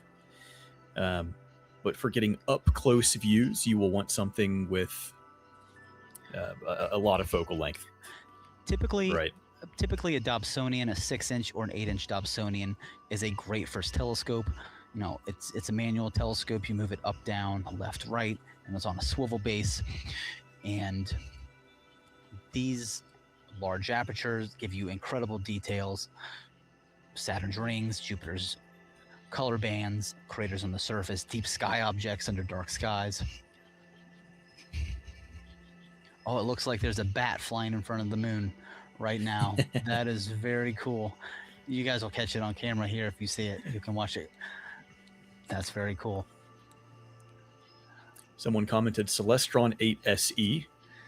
That is a great scope. Mm-hmm. That's the first serious telescope that I ever bought. Me as well. And it's a lot of focal length. So that is something to consider. You're going to get nice close views, but I do see that bat. That is very cool. The Nexstar 8 SE is a fantastic scope, and like you said, that was my first serious telescope. It is fully automated and computerized, so you type in the hand controller where you want it to go, and it moves to it. 8 inches, an 8-inch mirror, 2,000 millimeter focal length. A fantastic all-around scope. You can put a DSLR or a planetary camera on the back and do some, basic planetary and deep space imaging. It's very versatile, an awesome scope. Someone is asking, is this safe to look at? Yes, you do not need any glasses for this. You can walk outside and look right at the moon. This is not like a solar eclipse. Those need to be handled with proper solar glasses, solar filters. But the lunar eclipse, on the other hand, is perfectly safe. Greg is asking, why does iPhone make moon a blurry blob? It may be out of focus. It may be overexposed. You will want to play with your focus and your exposure settings. Question, is this rare in Texas? It's for my notes. Yeah, total eclipses are generally rare. I don't know about exactly Texas, but we determined that you will see a blood moon roughly once every 2.5 years. So I would call that fairly rare.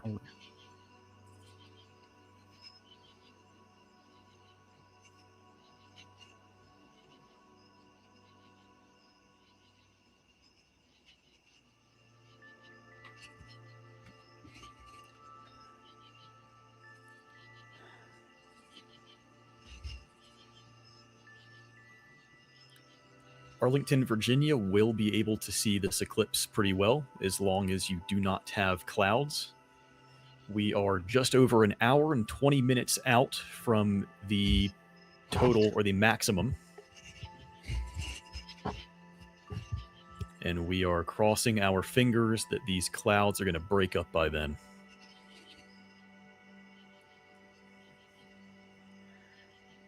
Yes, we're about 27 minutes into the partial phase. Man. Do you have any open skies over there, Tegan, or does it look pretty cloudy? I keep saying, there's some hope. There's very small gaps in which we'll get a glimpse. That's for sure. But the forecast said, clear skies for the entirety of the eclipse.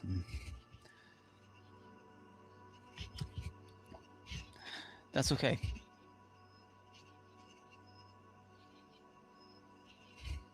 We'll see some of it, hopefully. I'm being optimistic. I'm going to stay optimistic.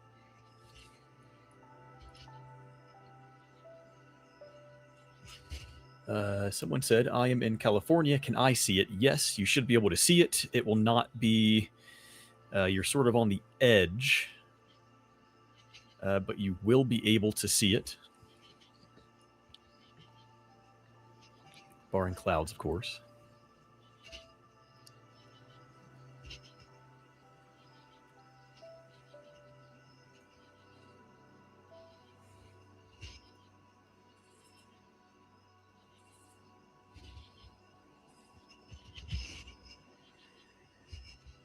Animal Crossing asks, is there a reason why my moon hasn't moved up and is staying on the horizon?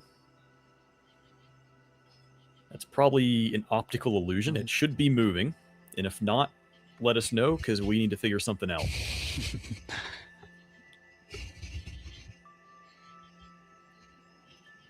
A lot of people are saying clouds. I don't know if there's just a big system over most of North America right now, but yeah, a lot of people are not having luck right now. What about Arizona? Yep, you should be able to see it in Arizona as well. Pretty much all of North America is going to be able to see this. The further east you are, the better your view.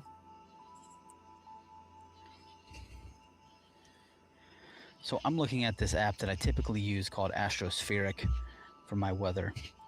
And looks like it's coming from the north. It's going to the south, which is what I'm seeing here. It looks around like midnight or 1 a.m. It might clear up a little bit, and that's right where the total, 93% coverage or maximum eclipse is. So I'm crossing my fingers. Right now, the clouds have completely obscured my view of the moon. Even the light coming from the moon is very hard to see with the naked eye. We've got some people that can see it, saying they can see the shadow. That is amazing. We are still an hour and 18 minutes out from being able to see any significant color change. Greg is asking about that iPhone again. Greg, you will need to play with exposure settings and your focus.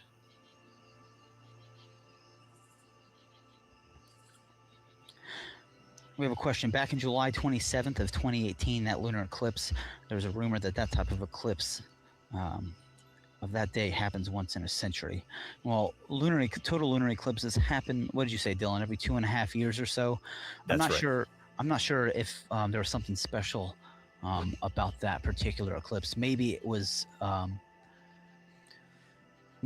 the moon was at its closest point to Earth.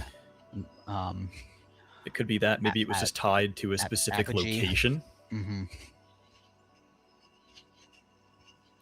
See, Massachusetts is covered.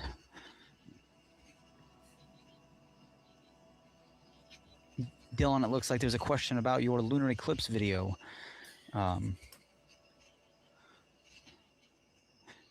It says, I saw your tutorial on how to take a picture of the lunar eclipse in your article. Do I need to edit all the photos? I'm going to stack in Photoshop. You do not need to edit. If you are happy with your view right out of the back of the camera, you are welcome to just send it right away. I think most people would probably agree that you'd want to edit it a little bit, right? You can batch edit them correctly. You can, yes. You can, yes, edit one and then apply the corrections or the edits Yes. over all of your lunar photos, so you don't have to do them individually. And in my video, I edited a single image, and you would probably want to stack all of your images and then edit the one stacked image. Mm-hmm. If you go back to that video, if you look in the description, there is a link to our how-to article, and there is an in-depth guide there about specifically stacking in Photoshop. So that might be helpful to utilize when you're actually doing your editing.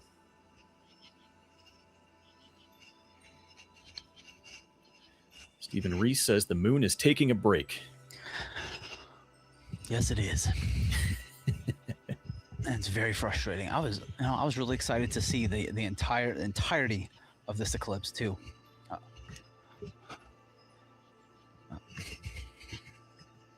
We're hoping for the clouds to get thinner towards the peak, which is in 1 hour and 15 minutes.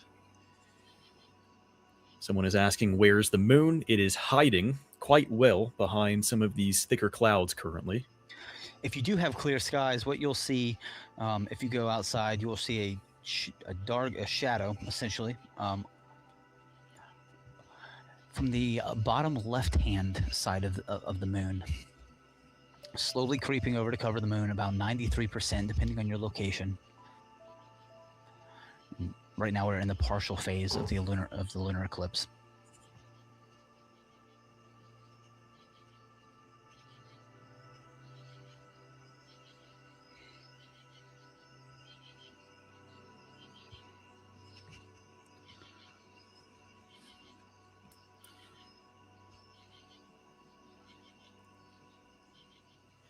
Luckily, light pollution is not or shouldn't be a major issue for this. The moon, even at its darkest phase, is still going to be bright enough that we can see it and that camera sensors can expose it properly.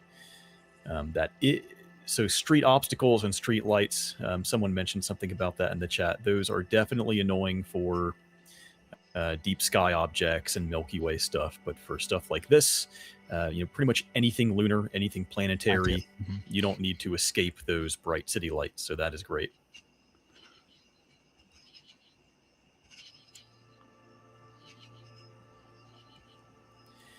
Are you looking forward for the Geminid meteor shower in December? Yes. We actually, Tegan and I were just talking about that earlier today. And we were maybe even considering traveling for it. We'll see. I'm pretty bummed. I missed the recent meteor shower due to, the Perseids, due to, wouldn't you know it, clouds. That's the common theme for this month, it seems. Yeah, I've seen 2 solar eclipses. I've seen several lunar eclipses, but as I was telling you earlier, a meteor shower is one of the things under dark skies that I have not seen in person. And the Geminids coming up in December would be an awesome opportunity. Meteor showers are incredible, especially the big ones. Kimberly is asking, how do meteor showers look like? You know what? If anyone in chat has seen a major meteor shower in a dark zone, let us know. I'm curious to see how many people have been able to escape light pollution, city lights, whatever it is, and actually see a nice meteor shower. They are incredible. And it's average, right? But you're looking at for the larger meteor showers, something like 120 meteors per hour. So sometimes you might get one in a full minute. Sometimes you might hit a big cluster and see 3, 4, or 5 in a minute. So just absolutely incredible just watching these things streak across the sky, different colors sometimes. Those are absolutely worth getting away from light pollution and seeing if you get the chance. Absolutely worth it. Meteor showers, you do not need a telescope or binoculars. In fact, that would lessen your chances of seeing some of the meteors. You would want a nice wide field view. I know a lot of people will even get those zero gravity chairs where they can kind of like recline, or they'll just put down a towel and have like a little nighttime picnic and just lay down and just get a nice full view of the sky.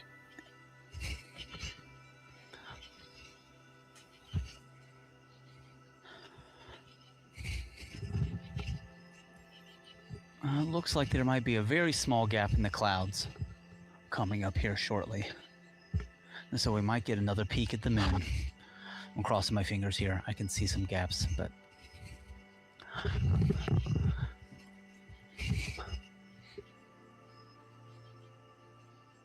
I've got a moon question for chat here. What is the largest crater on the moon? Oh, that's a good question. All right. While you guys are answering that question, it looks like we have a small gap in the clouds here. And so we're going to, on the live stream, you want to look at the top left-hand corner of the moon. That's where you're going to see, the shadow, a chunk taken out of the moon. I'm hoping that we can see it. I can see it with my naked eye quite well. I hope it translates here on video. Bring up the brightness to see, and I don't think we're gonna see it. Man. We might be able. It's still cool seeing the moon come over. Yeah, it is. The clouds come through, though.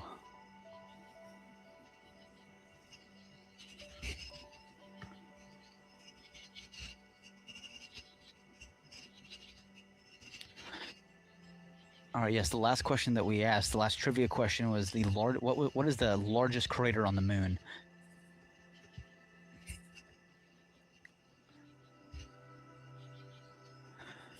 My favorite crater, I'm not sure what it's called. When the moon when it's a half moon, you have a telescope and you're looking, it looks like a snowman almost. It's right in the middle of the moon. I can't remember what it's called. But we've got a lot of people honing in. We've got some correct general areas. It is near the South Pole of the moon. And I hope I'm pronouncing this correctly. It is the South Pole Aitken Basin.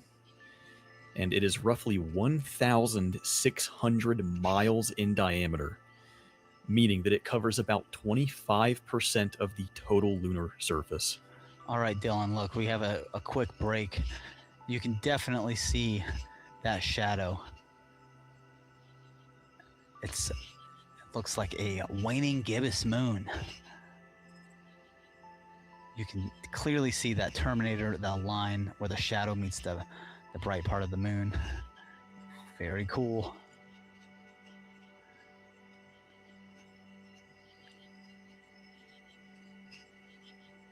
We got the left side of the moon is, from what I'm seeing with my naked eye, it's almost halfway there. Looks like a half moon. And if I expose it bright enough, you can see the left side, but that's the light actually reflecting from the Earth back to the moon. That's lighting up that side of the moon, called Earth shine. And you typically see Earth shine in the mornings. Let's say there's like a crescent moon, like right before sunrise or right after sunset.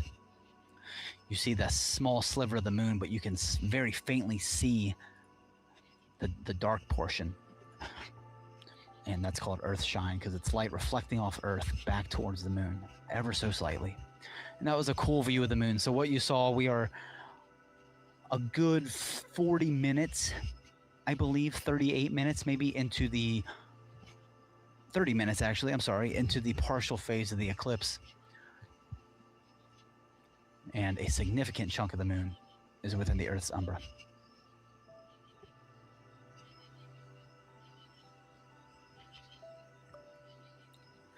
I am shooting this from Ohio. That is where this view. And Dylan here, he had his equipment set up in Utah, but apparently in Utah it's pretty rainy. We had a nice little monsoon rollover, and I had to sprint and cover everything with tarps. So no lunar eclipse for me. Well, hopefully you can live vicariously through this view. That is the plan. We've got an hour and 6 minutes until the peak. And fingers are still crossed that we are going to have nice open skies for that. If the view looks grainy, everyone, it's because I have increased the gain or the sensitivity as much as I can. So see if we can get anything through the clouds. They are pretty thick, so.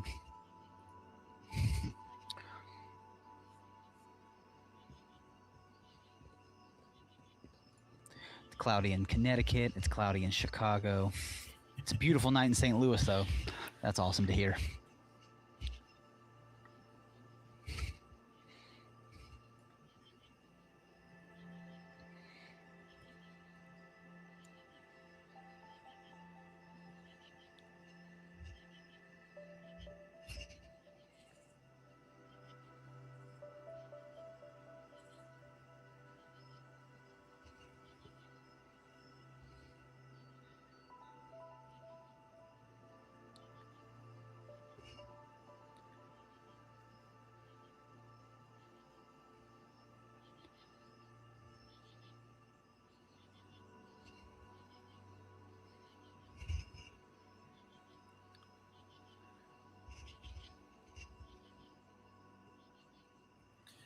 We've got someone saying, imagine if planet Earth had rings just like Saturn.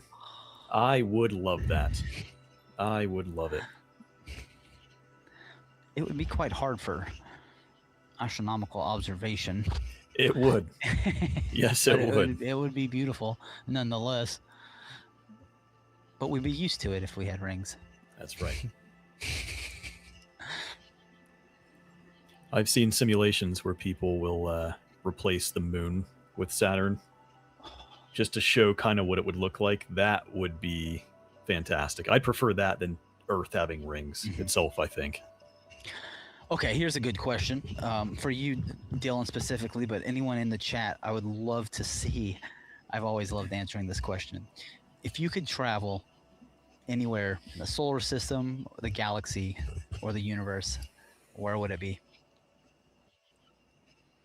That's a great question. I will say my answer would probably be I would travel to a globular cluster. Like if there was a planet around the star within a globular cluster, seeing the amount of suns and stars in the night sky. Because, you know, the Great Hercules Cluster, for instance, has 300,000 stars just crammed together in such a small area. The view from a planet around one of those stars would be absolutely insane. So that, I think that's where I would go. The Omega Centauri. No, what's it?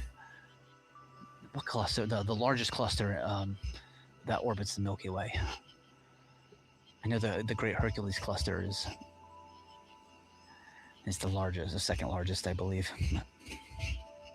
Before I give my answer, I'm just gonna recognize some chats here. Someone said, is it me or is the video all black? We are battling clouds right now. The moon is there. We are catching glimpses of it as the clouds pass over. So just letting people know that really quickly. And I think my answer, I think I would like to be inside a nice big bright nebula. I would love to be able to look all around me and see just stellar dust and different colors. And, you see things like the Orion Nebula and things that are so beautiful, but they're so far away. Imagine being inside that and having your entire horizon to horizon just be different stellar dust and colors. And yeah, I think that would be mine.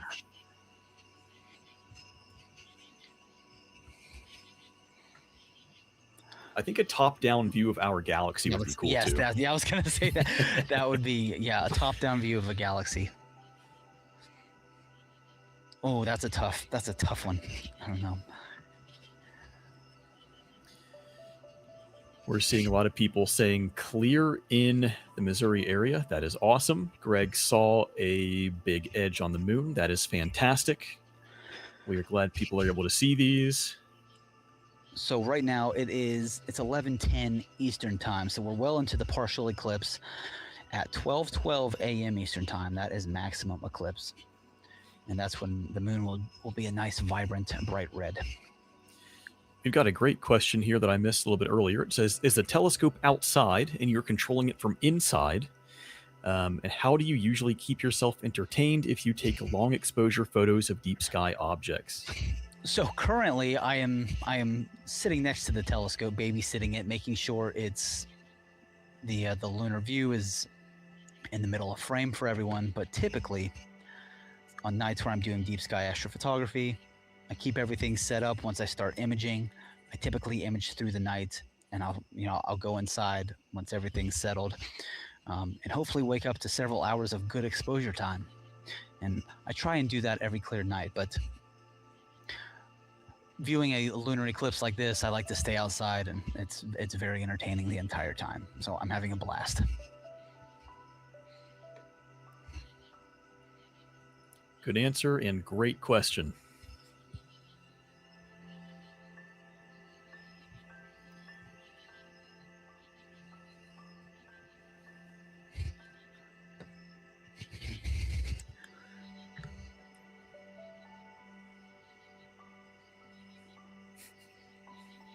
Gaming and astrophotography go well together. I would agree. Okay. I would agree. We are officially 1 hour out from the peak eclipse. 1 hour. So yes, for all everyone tuning in, this is a live coverage of the lunar eclipse. It is currently 11:12 p.m. Eastern time. So we thank everyone so much for tuning in. My name's Tegan. I'm here with Dylan, and we're part of High Point Scientific. And if you are enjoying the live stream, make sure to like and subscribe, because we love to do live streams. We put out videos on astrophotography, astronomy, tutorials, all kinds of content. So hopefully we'll see the full lunar eclipse here in about an hour. So stay with us. I'm hoping for a gap in the clouds. We appreciate everyone's support. It's so cool seeing everyone from so many different places tuning in. I'm glad some people at least have clear skies out there.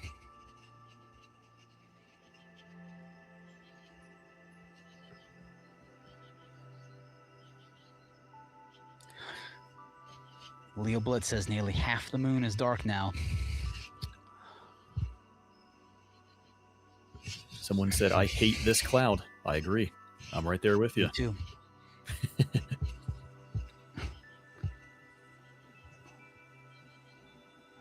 There is a sizable gap in the clouds coming up, everyone.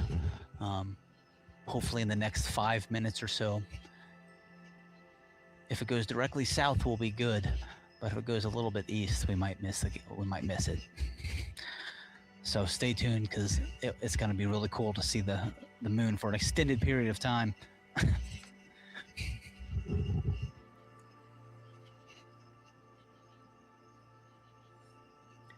is Andromeda Galaxy getting bigger in the sky? So yes, it's actually hurtling towards the Milky Way galaxy at about 17 miles per second. But that equates to its arrival in about 5 billion years. So nothing here for us to worry about.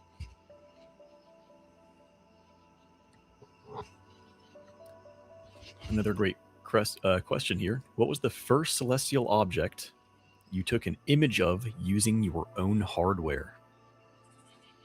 Go ahead, Dylan. You start with that one. Okay, my first serious astrophoto through a telescope would be the Orion Nebula, M42. I think that's probably a lot of people's very first serious astro object. It's just so bright and colorful. It is. It's big, it's bright, it's easy to find. The payoff is great. It's a great object. But if we're talking very first, it would probably be the moon through a pair of binoculars, something like that. Yeah, I dabbled with the Nexstar 8SE. I love taking pictures of the moon through that, but my first serious deep sky object was also the Orion Nebula. And coincidentally, I was just looking through the eyepiece and kind of held my DSLR up to the eyepiece for like 4 seconds to take an exposure. And I saw the colors. I'm like, oh my gosh, I can actually see the nebula. Like, is this real? Is it like, I didn't know this was a possibility. And then from there, I got an equatorial mount and actually dedicated my time, 45 minutes, to the Orion Nebula, and I still have the photo. That's something I'll never get rid of. That's great. And it wasn't a great photo, but you could see the colors, you could see the structures. I was over the moon, pun intended. Yeah, I think that gives everyone the astronomy bug when you get your first image through anything, whether it's a spotting scope or binoculars, or like you're saying, just holding a camera up to something with magnification, right? I even remember the first time I saw Saturn. I had a little 4-inch reflector out here in my driveway, actually. And I was probably 14 years old, and I was just kind of hopping from star to star, and I stumbled upon Saturn by accident and saw the rings immediately. I didn't know Saturn was up at the time. That was a very cool experience also. That is something I'll never forget, is seeing Saturn and its rings. And when I saw it, it was tilted just right. Very clear separation. It looked it was incredible. It took my breath away, and it still would. If I went outside and it wasn't cloudy and I looked today, it would still take my breath away.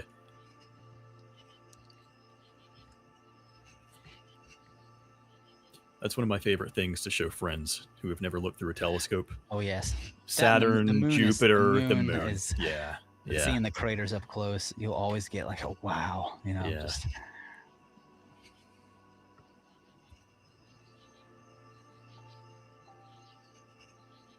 Someone said, I looked at the September 96 eclipse with my mom's telescope. That sounds amazing. What a great memory.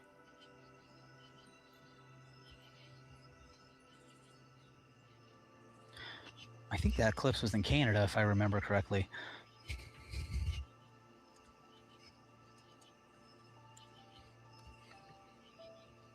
Someone said first image, Andromeda. That's another great target.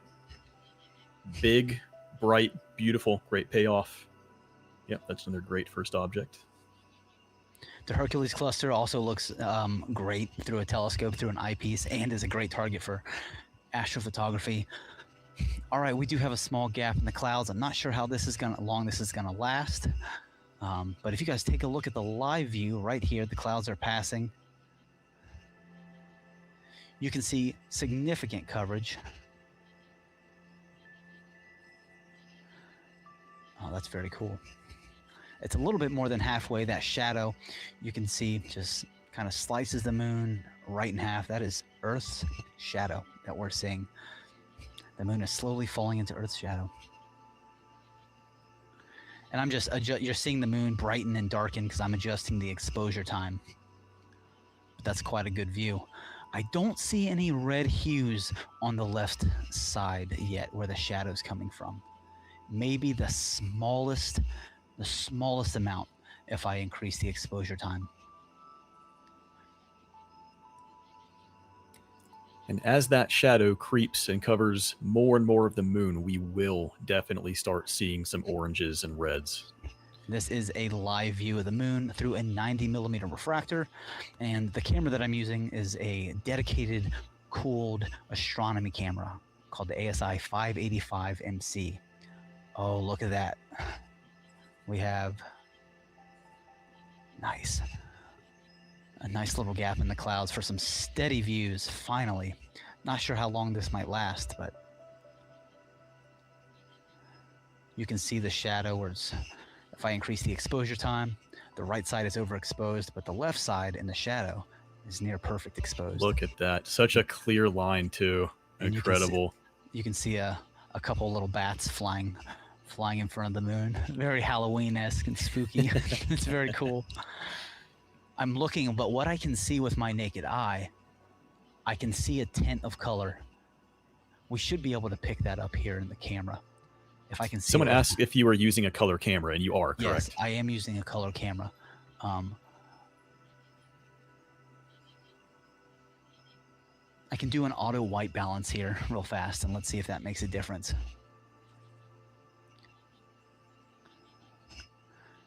It will become more apparent as the clouds move out of the way. And I'm looking up at the sky now, and they do look more. The clouds look patchier than they did before, so that's promising. But this is just an incredible view of the moon that we're seeing right now.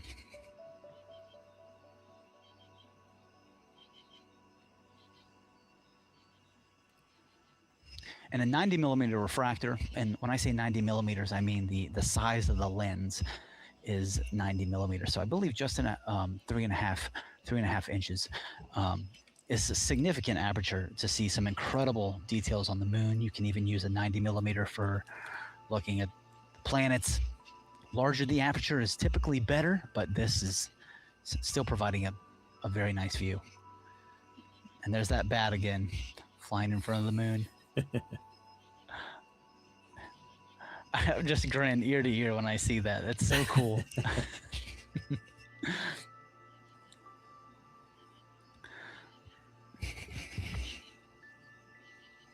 A lot of people chiming in with clouds and rain. Some people are saying that they can see it and are starting to get that orange to the naked eye.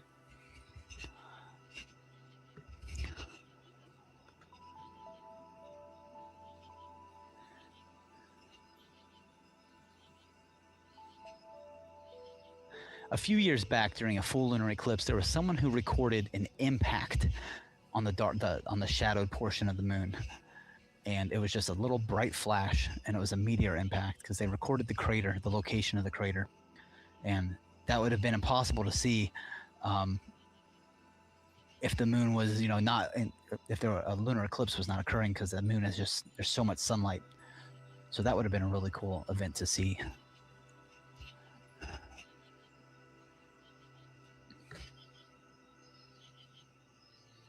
We have no orange here on the East Coast. Well, my location is in Ohio, and it could be my eyes playing tricks on me because, I'm expecting to see it. But if I look up, I thought I saw just the faintest orange glow.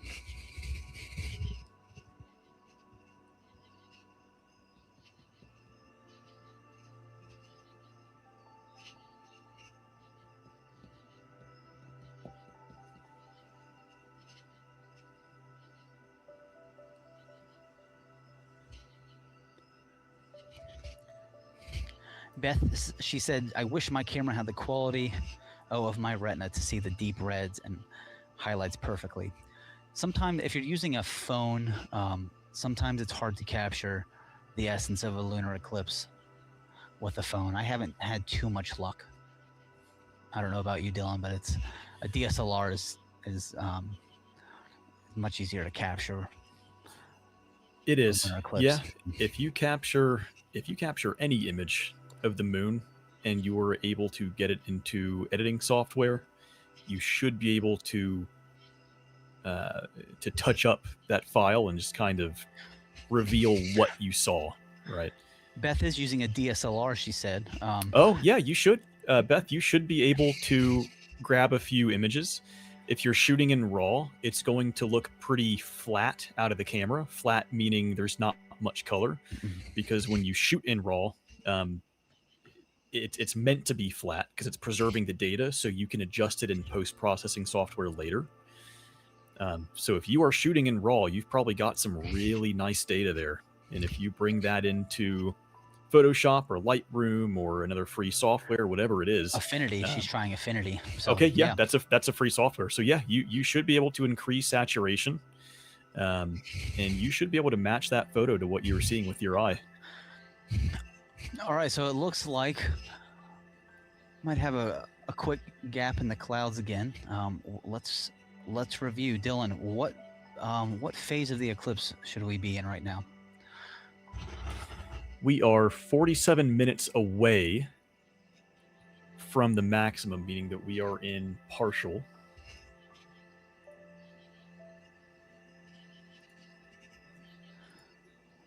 All right, you can see great separation. I have overexposed the moon just a little bit so you can see where that shadow is. The right side of the moon is completely overexposed, but we can see the left side of the moon quite well. And if we dim it down a little bit, you can see exactly where that shadow falls. Right now we're shooting at 48 frames per second. So we're getting nice coverage here. I know I can see for a fact with my naked eye an orange tint on the dark side of the moon right now. Awesome. I can and look see at that for view. Sure. Finally, the clouds open up a bit. Incredible. Oh, I'm just making some adjustments here, seeing if I can show that orange glow for everybody.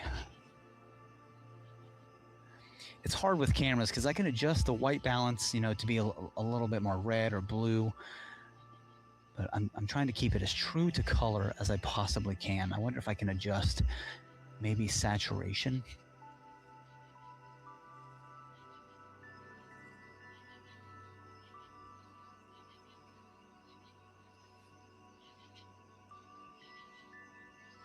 Yeah, so just to revisit that, we are in the inbound partial phase, and that phase lasts for roughly an hour and 40 minutes. We will have our maximum window that lasts for about 30 minutes, and that is when we will see the moon changing colors into that deep orange or the red blood moon. And then we will have an outbound partial phase, and that lasts for another hour and 40 minutes until we are back to our normal moon.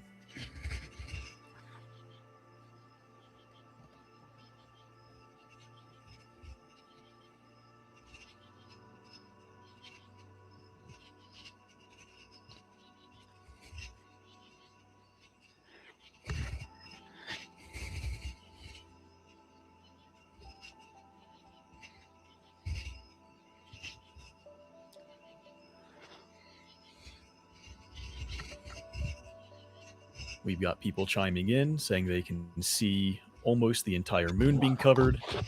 They are seeing colors, and that is fantastic. That is what it's all about. Greg is back. 93% coverage is pretty significant. So it is. For those on the East Coast, you should see at around midnight, 12:12, a nice coverage of the moon and a vibrant red, a deep red-orange color.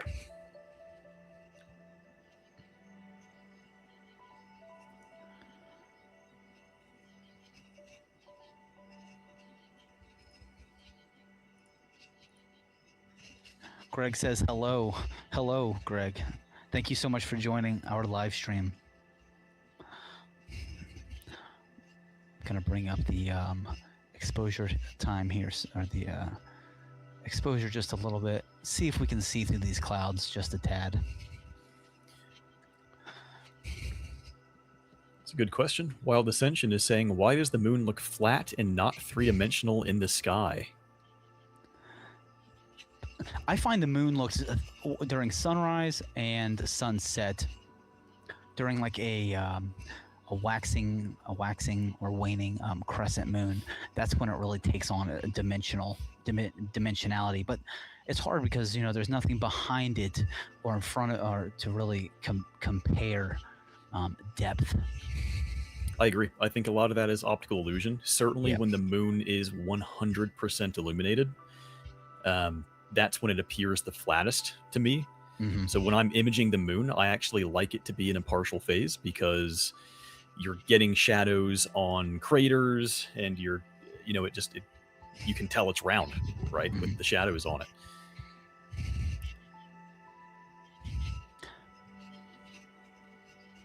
Jimmy Page says, I thought there would be a blood red moon. There Yes, should be. It's soon. coming up. Yeah, at 12:12 a.m. Eastern time.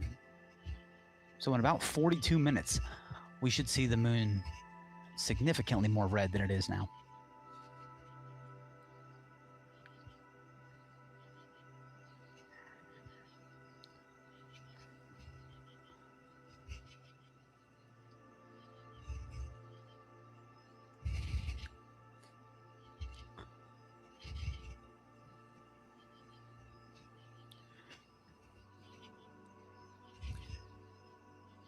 Someone is asking if they can see it in New Jersey. Yes, you should be able to see it in New Jersey as long as there are no clouds.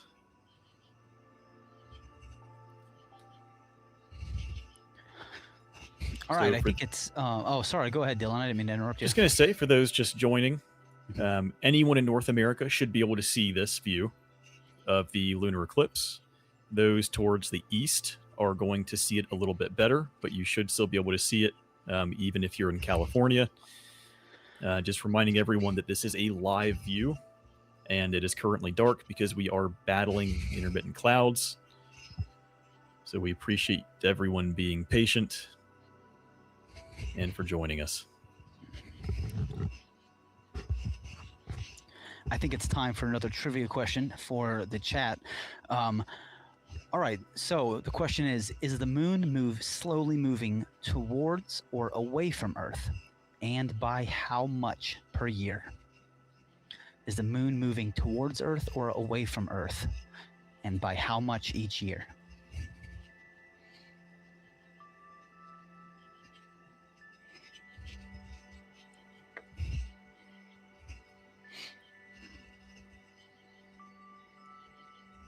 A great question. And while we wait for answers to roll in, we have Ketchup Claus asking, how wide is the view as opposed to a solar eclipse? Technically, it's identical. It would be. And that's a good question. Because the moon is 400 times smaller than the sun, but the sun is 400 times farther away than the moon. So it eclipses perfectly. That's right. And we mentioned earlier that the moon, there is an average mileage away from the Earth that the moon is, and that's 238,855 miles. And not every solar eclipse is a total solar eclipse, because sometimes the moon is slightly smaller or slightly larger. And in that case, you would get an annular eclipse, is when the moon is slightly smaller. Mm-hmm. So really, a lot of things need to line up and be just right for a total solar eclipse, and that's why they're so rare. They're extremely rare. I don't know if there's any other planet in the solar system that has a moon that's directly proportional to the size, the distance of the sun, to create an eclipse like we have here on Earth. Other planets experience eclipses. I don't know if they just experience a perfectly matched eclipse like Earth does. It's definitely chances are it's very cool. Looks like we've got some answers for our trivia rolling in here. We have Yes, we do. 3.8 centimeters per year. Maybe that's right. I don't know centimeters that well. We've got 1.5 inches a year, and it's moving away. Towards, but I don't know the other part. Towards, I don't know how much. 1.5 inches a year. Are you guys Googling the answer? It is 1.5 inches per year. It is moving away from Earth, 1.5 inches per year. So, yeah, I saw a lot of those answers, so that's awesome.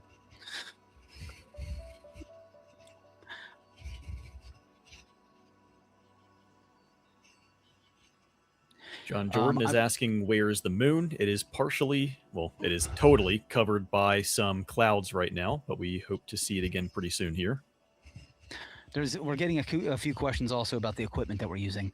Right now, I'm using a 90 millimeter refractor, and the camera I'm using is an ASI 585 MC Pro. So it's it's a cooled astronomy camera, and we're shooting at a frame rate of about 40 frames per second at 4K resolution. So pretty impressive. The views are crisp, and it's nice to see. These dedicated astronomy cameras are simply amazing.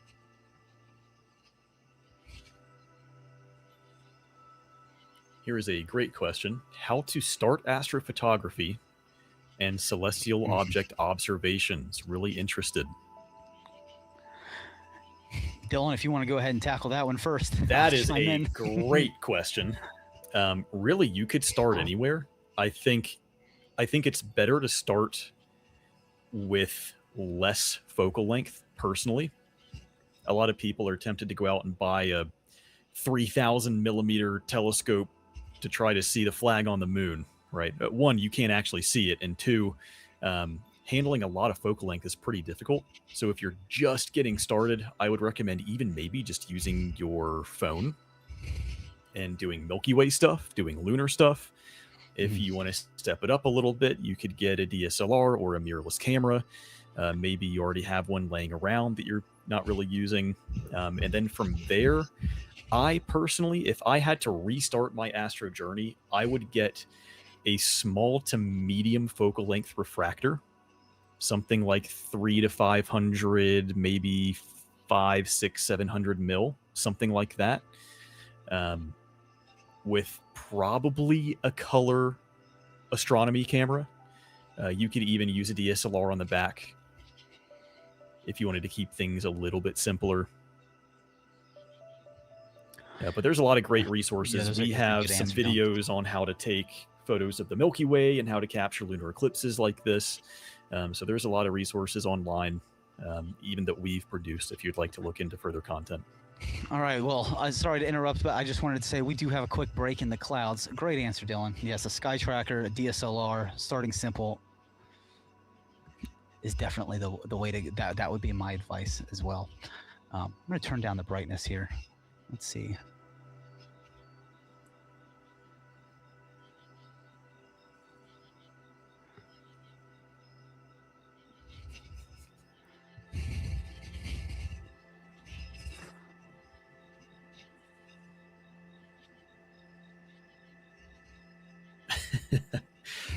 Wild Ascension says, how does the man on the moon get a haircut? Eclipse it. That is fantastic. Thank you for sharing that. That is fantastic. That was awesome. A lot of people chiming in. All that's left is a crescent piece of the moon. And you can see that right here, live on the video, on the right side of the moon. It's more about the, if you're looking at it with your naked eye, it's the top portion around 1 or 2 o'clock. But yes, most of the moon is starting to slip into the Earth's shadow.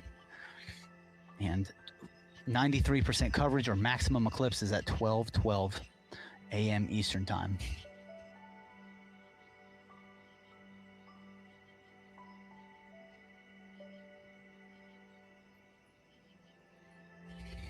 Giga Chad says, this is about to be sick. I completely agree. We are 34 minutes out from the absolute peak of the eclipse. And I'm loving that these clouds seem to be less often and a bit thinner.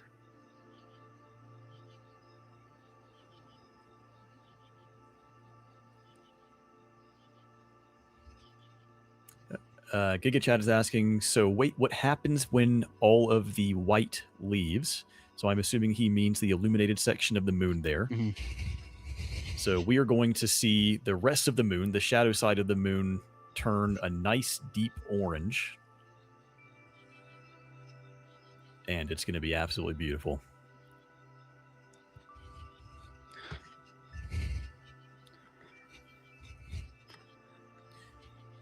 Kitty Cat asks a interesting question here. So, what would you consider a space phenomena to be the most interesting to you? It could be anything, like pulsars, eclipses, black holes, etc. Oh man.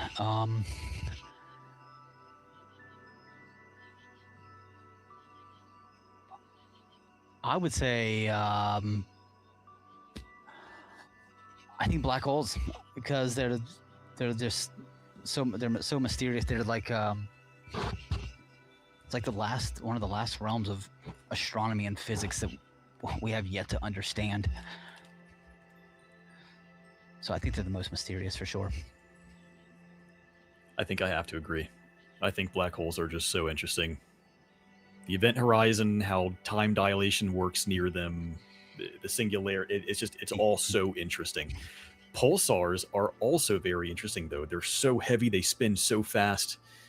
There are some pretty cool audio files online that will simulate how quickly a point on the pulsar is actually rotating. And some of them, it sounds like a single tone, like a single note. And just knowing that these things are so big, but they're moving so fast. It's just so incredible. Yeah.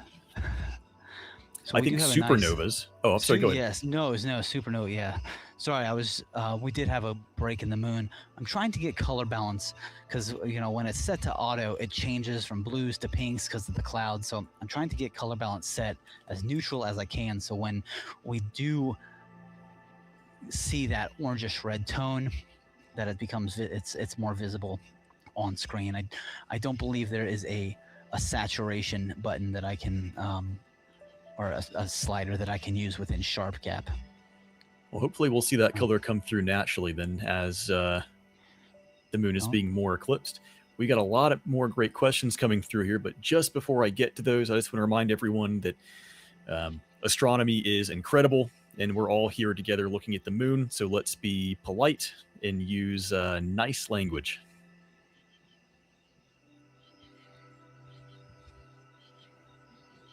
Someone is saying, San Antonio, rain? Should I run outside and cover my sea star? I would certainly keep a look on that. You don't want that getting rained on. We are Eastern time.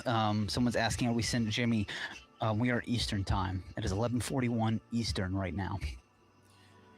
But you can see we have that nice eclipse timer countdown. So we are just over 30 minutes away from the maximum eclipse here.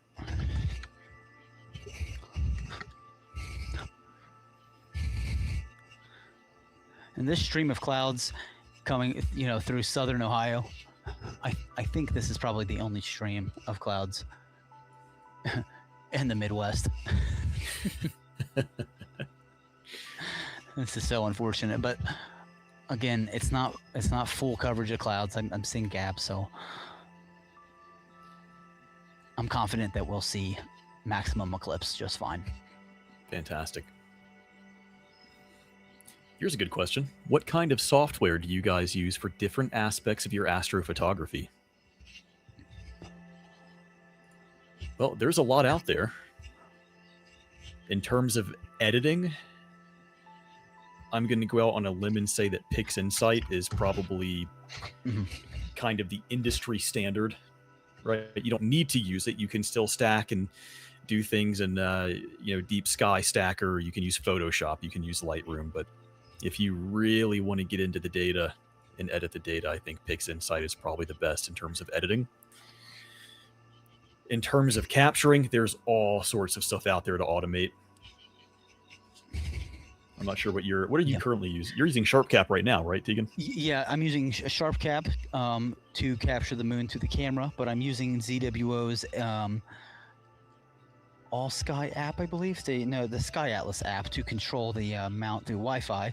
But typically, I will definitely use PixInsight for all post-processing of deep sky objects. I used to use Sequence Generator Pro to control my software or the hardware. I'm sorry, like my mount, my telescope. But now I use the 2600 MC camera with the integrated ASI Air Plus, and that's simple, and that's been my go-to for the past couple of years.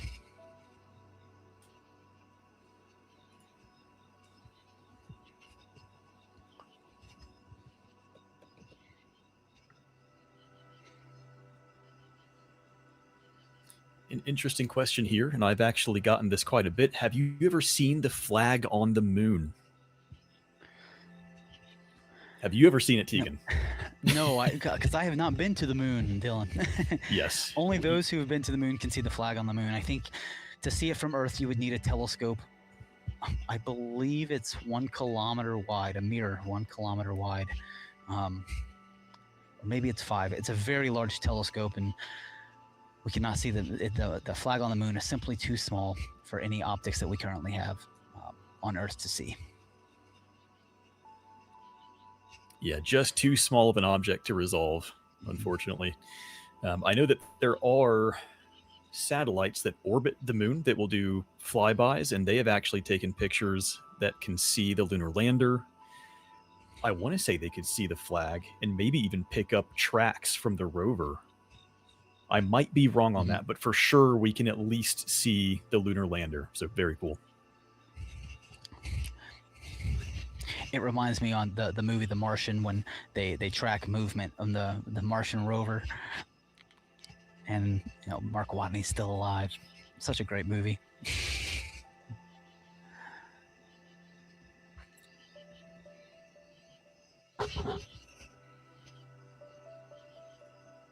Yeah, good questions, guys. Keep those up. We love questions.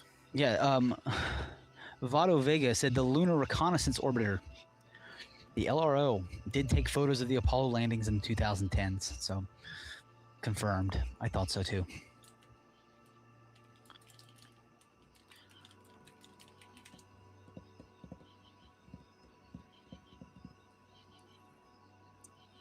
I've heard the flag has lost its color over the years on the moon. I believe that is a true statement.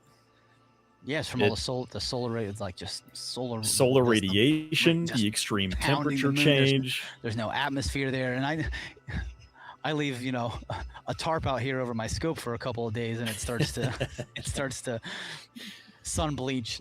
So I wouldn't be surprised if the flag on the moon is white and gray.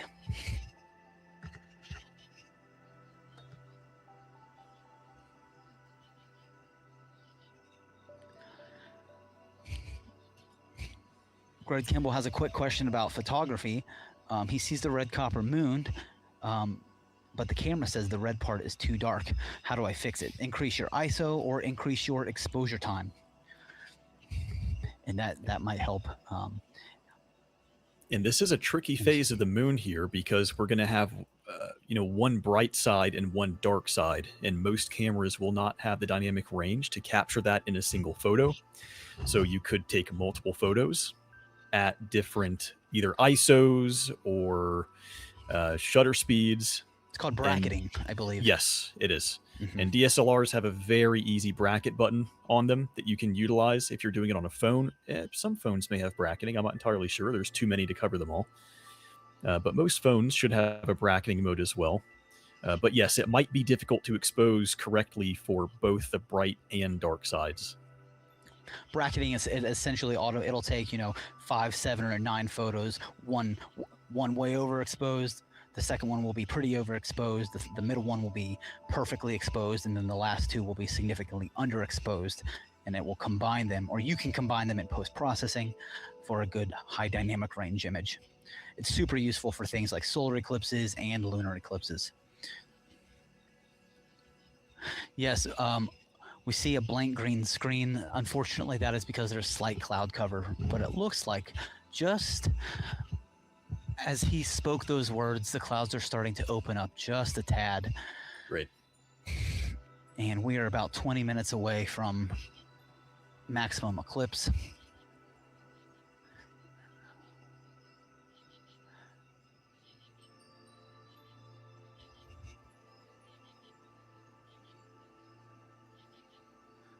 And let's see if we can start to see some of the color. Oh, you can definitely see some of the color. You see the bright part of the moon on the right side, the part that has yet to fall into the shadow, but the left side has that orangish pink tone to it. You can barely see it through the clouds. Let me see if I can get a better frame rate. Sorry about that. It's hard balancing. Like you said, the exposure time. balancing the ISO and the gain, trying to get both sides of the moon equally for everyone to see is That's part of right. the challenge. But Yep, we're dealing with the same exact thing right now. the left side of the moon, slightly pink, slightly orange, and the right side is white and overexposed. It looks like clouds are kind of coming in again. Oh, never mind.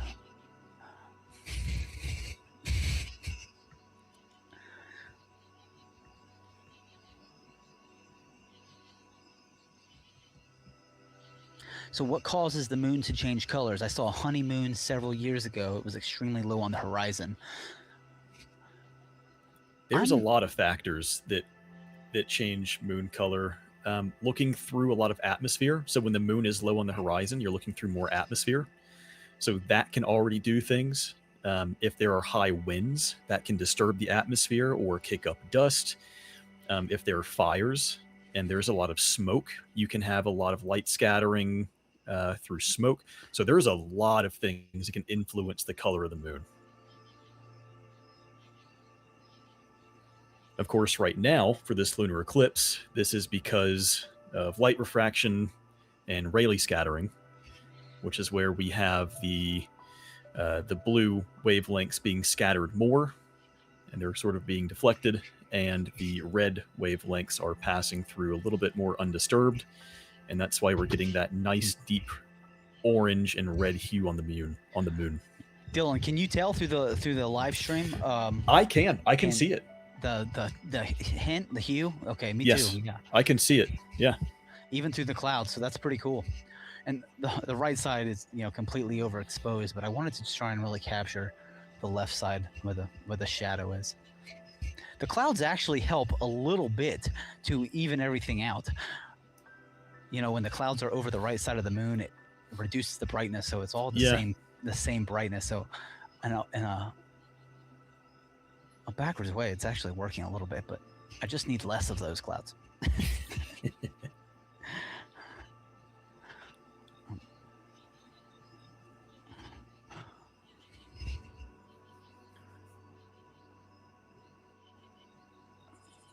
Oh.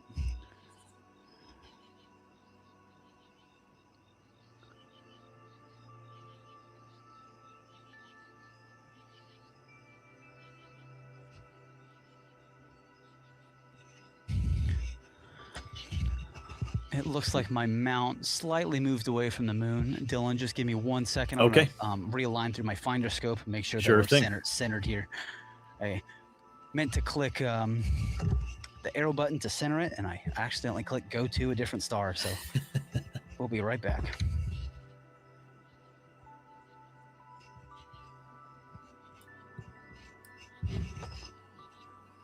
We got a lot of good questions coming in here. We got a lot of people saying that they are seeing the moon completely covered and turning red. That is fantastic.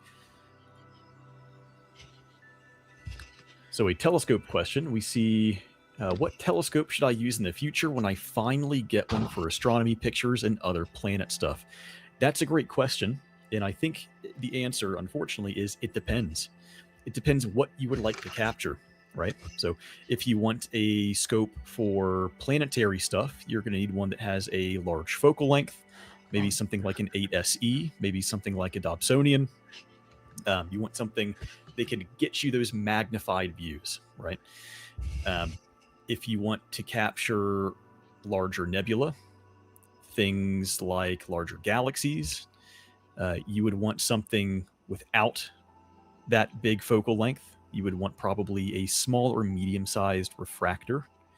Doesn't have to be a refractor, but something more in the range of, let's put it to 500, 600, 700 mil, something like that.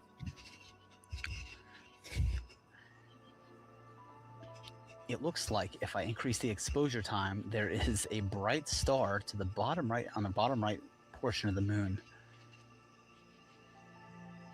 that the moon could completely occult, which would be really cool to see. Around the 4 o'clock position, just about looks like, right outside the edge of the moon. Looks like a bright star. That's pretty cool. But you can definitely see that amber orangish glow on the moon. We are about 18 minutes away from maximum eclipse.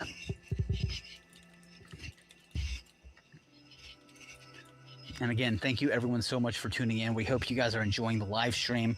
If you guys are enjoying it, like, subscribe. My name's Tegan, and Dylan is here with us, and Daniel is also in Tucson doing the back end of everything. He's, audio and the live stream and everything. So without him, this couldn't be possible.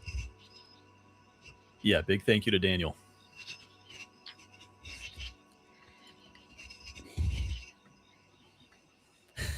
And Vincent, of course.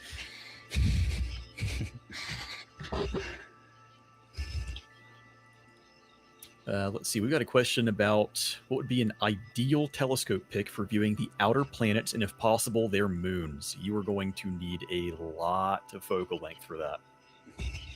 Viewing them, I can say that I view Neptune and Uranus with an 8-inch, with the Nexstar 8 SE. Now they look, and with an 8-inch Dobsonian, I think that focal length there is about 1200, and with I think it was a 8mm eyepiece that I used for Neptune, and it kind of looks like the very faint stars surrounding it, but it's blue. It's like a dark blue hue, and it looks more like a sphere than it does a star. It just slightly stands out. I don't know if I've ever seen any of the moons of Uranus and Neptune. Definitely Saturn. The moons of Saturn are simple, easy to see, and Jupiter is very obvious. The moons of Jupiter are very obvious to see. Through almost any telescope, even binoculars, you can see the moons of Jupiter and Saturn. And just to add some context to that, the 8 SE is 2,000 millimeters. So if an 8 SE can't, clearly see those moons of the outer planets, you would need something with even more than that.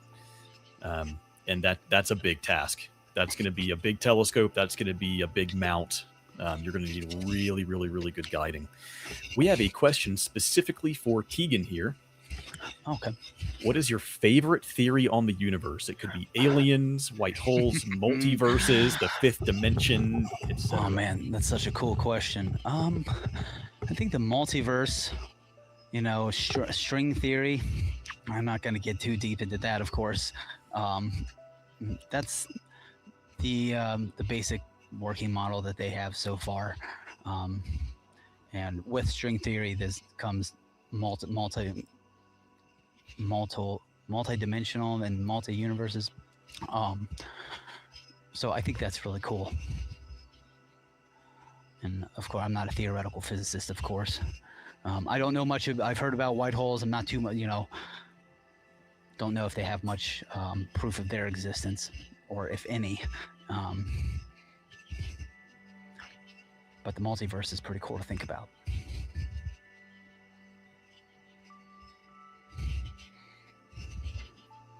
Great question. Thank you for that.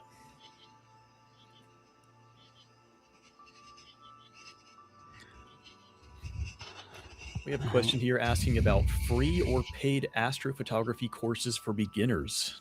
This person would love to learn more about astrophotography and would appreciate any recommendations for good courses, clubs, or instructors. There's a lot of great content on YouTube that is absolutely free. We've got stuff here on this channel even. If you're into, post-processing and editing, I've gone through a few of my post-processing workflows in PixInsight specifically. I'm not too familiar with Photoshop, but I like I said, I mostly do my post-processing in PixInsight. But as far as astrophotography goes, or how to photograph the Milky Way or the lunar eclipse, Dylan, you just produced a couple of videos on actually both of those subjects, which were phenomenal. Thank you. So yes, we have some good insight as to how to good telescopes for beginners, whether it's visual or astrophotography. And YouTube is full of great content creators in the realm of astrophotography and amateur astronomy.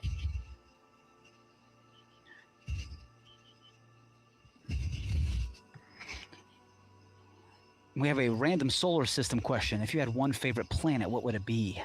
Mine is Saturn, because its amazing rings and its moons. Dylan, what do you think? I have to agree. I If think we're not including yeah. Earth, Saturn is the jewel of our solar system. The rings are so pretty. 100%. Now, if Saturn didn't have rings, I would say the very opaque, pale blue color of Uranus is really cool to me. Mm-hmm. I like the dark blue of Neptune too, but like that pale, mysterious opaqueness of the clouds of Uranus is really cool.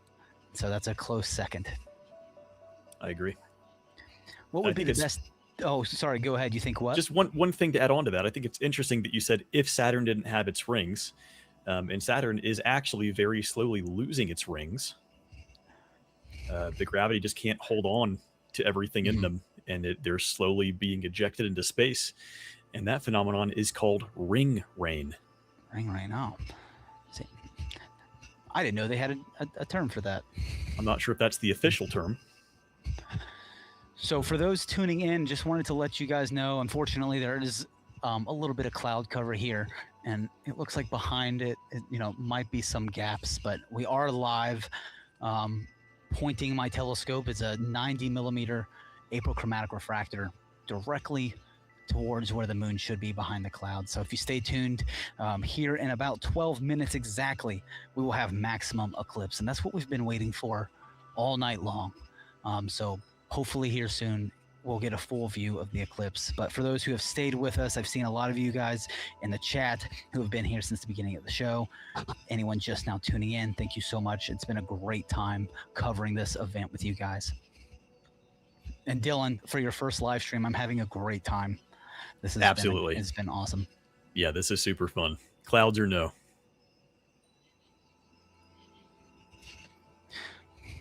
It's cool seeing how many people, who don't necessarily have experience in amateur astronomy are, curious about astronomy in general. It's hard not to be.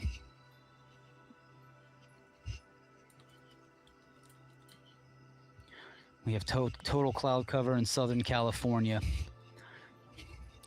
Now, here's a question for Dylan. Are you ready, Dylan? I'm ready. If you could create any exoplanet in existence, what would you add on to it to make it stand out? Oh, boy. That's a great question. I guess if we're speaking visually, gosh, I'm not sure. I might need to sit on that one for a little bit, actually. Microbial life and see what happens in the next 5 billion years. Life would certainly be up there. I'm not sure how well we'd be able to see that, though, right? Yeah, that's a good. That one actually stumped me. I would need to think on that. Chef Shade Tree just said they have a perfect view of it in Ohio. I'm currently in southern Ohio right now, and it looks like just north of me, Dayton, Columbus, Toledo, and Cleveland area, it looks perfect.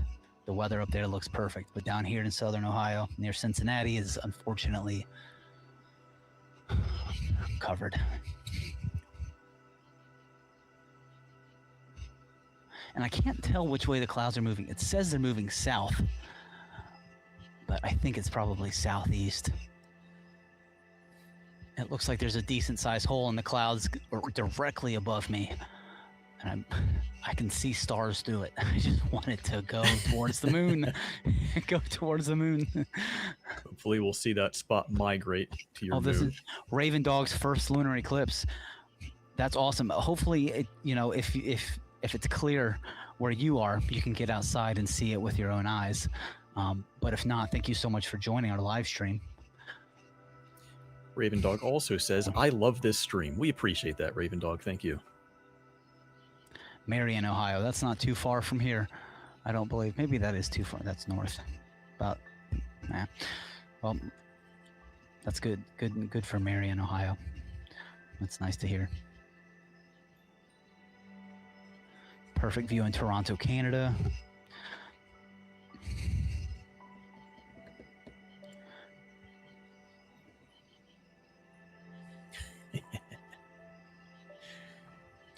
Another fun question.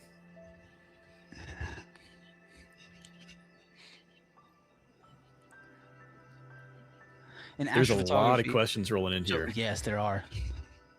So there's a current, trend in astrophotography as far as high saturation goes. I like the SHO trend. Um, yeah, as far as astrophotography goes, some people like, vibrant colors. Others like, a more subtle tone. It's definitely subjective, and that's hard to say.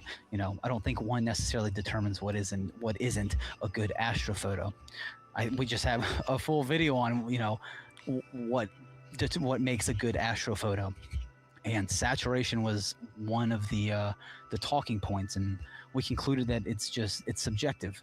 As long as you have a really good set of data that's crisp and clear, you have sharp stars, good detail, feel free to saturate it, or keep it as natural as you want. I think the data is really what defines a good astrophoto. Everything else is pretty subjective.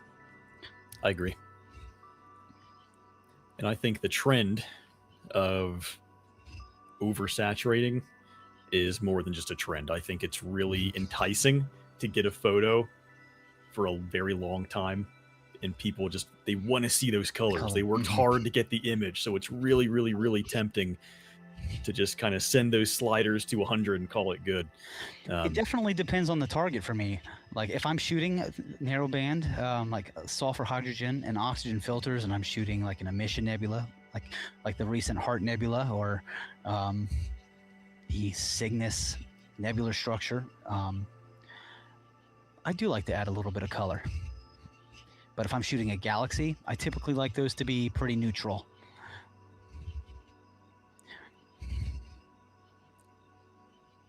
That's a good question.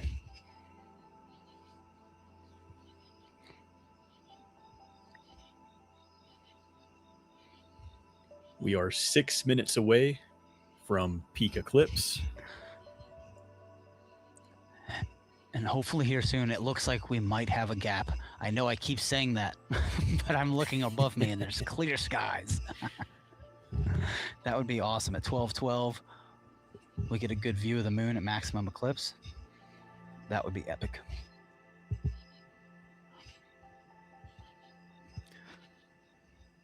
So yes, thank you everybody so much for tuning in. Like Dylan said, we have 12 minutes. 6 minutes until maximum eclipse.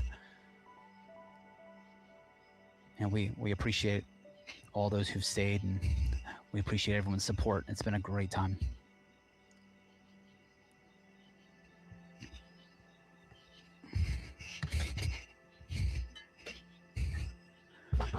Beth says the Milky Way is beautiful. I completely agree. Yes, it is. I am totally hooked.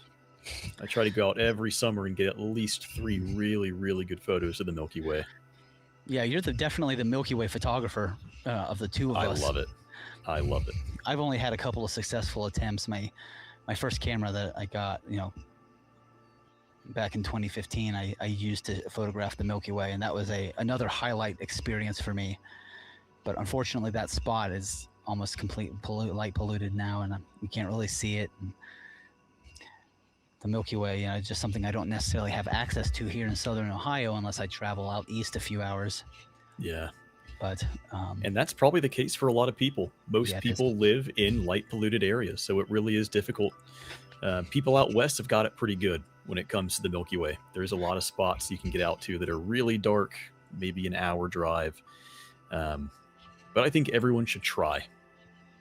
Whether it's a camping trip or whatever, just make some kind of effort to get away, because night skies are something that we are actively losing. It's only getting worse.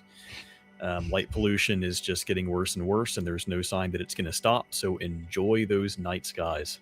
Luckily, we have, dark sky preserves around the United States that are strict about what kind of lighting you set up. It has to be like street lights have to be pointed down. So it's nice that people are trying to take care of the night sky in those dark areas. And there's some near us. They're near me. I think the closest dark sky site or preserve near me is about 45 minutes, maybe an hour away. But I would say it's like a Bortle 4. You can definitely get the Milky Way in Bortle, when we say Bortle zone, it's a measurement of light pollution. Bortle 1 would be the darkest skies possible, and Bortle 9 would be inner city. So Bortle 4 is decently dark, and you can see the Milky Way with your naked eye at that point.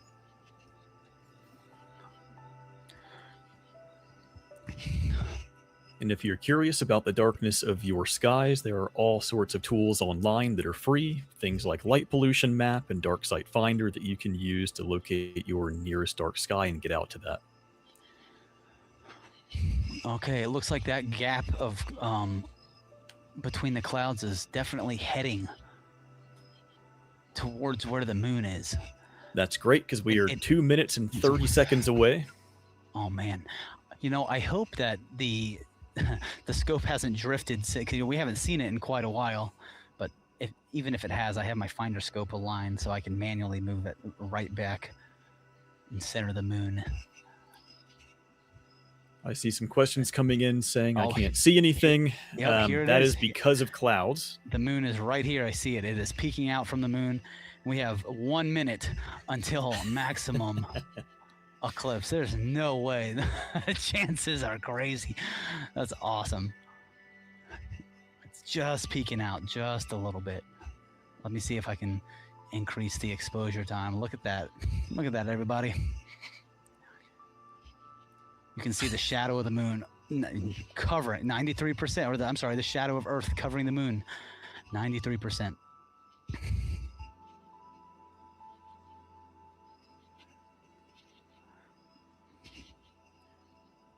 Dale says, stupid eclipse glasses, I can't see a thing through them.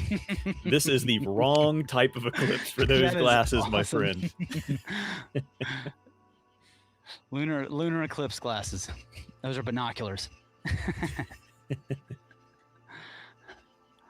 All right, so what you guys are seeing now on the live feed, if it's not delayed at all, is maximum eclipse. We're pretty much there.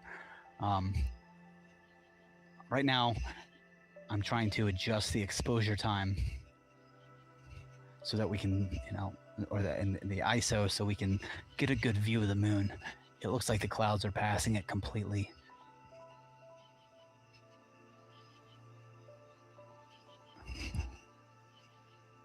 Let's see here.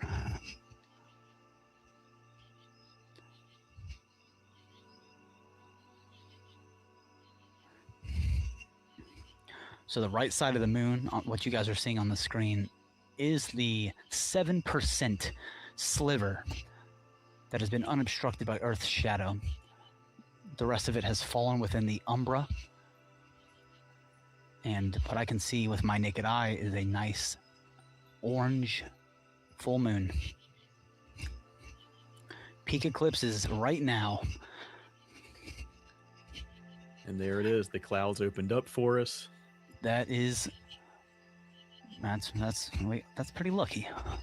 We can very clearly see that hard line of Earth's shadow. No, if I bring down the exposure time, you can see just that small sliver just barely lit up.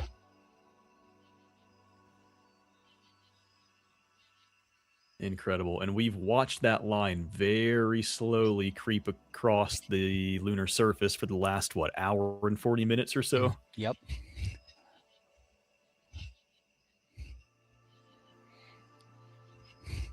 Oh, I saw another bat fly in front of the moon. We've seen that like 5 times tonight. That's pretty cool.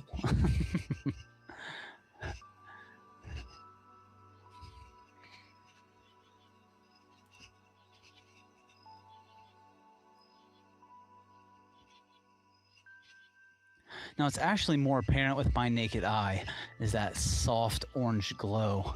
You can still see like the magenta haze on the moon through the camera.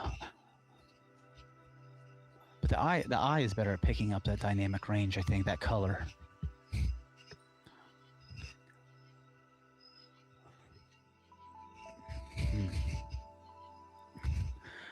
Cloudy in Las Vegas. You can't see much in New Jersey. That's a lot of what was happening here until just recently. And it's still pretty cloudy here. but luckily they cleared up a little bit for everyone.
So for those just tuning in, we are at maximum eclipse. It occurred 3 minutes ago. The moon is covered, 93% covered by the shadow of the Earth. And that red color you're seeing is the light from the sun passing through the Earth's atmosphere and creating a red hue on the surface of the moon. And we should have this nice deep color for quite a bit here. Maybe another 15 or 20 minutes before we will be in the outbound partial phase. I am slowly adjusting. If you see the moon moving, I'm slowly adjusting it, my telescope, to center it in the field of view.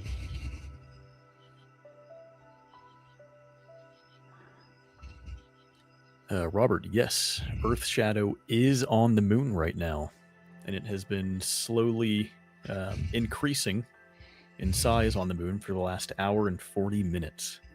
Right now we have a fantastic view, probably the best view of maximum eclipse that we've had so far. You can definitely see that nice orange tint.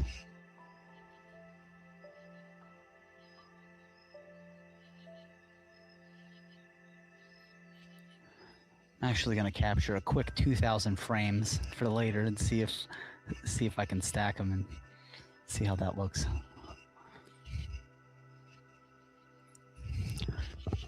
Someone asks, how long does this effect last? Well, it's the best it's going to be pretty much right now, but we should have 15 or 20 more minutes of some pretty serious reds here.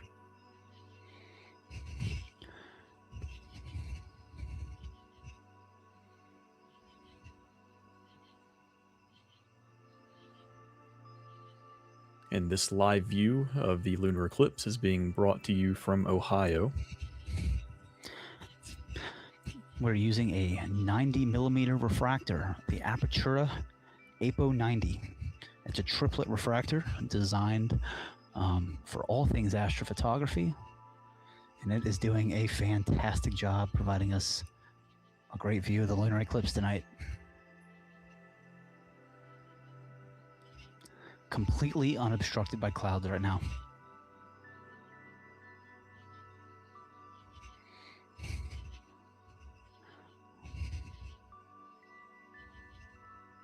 Well, 99%.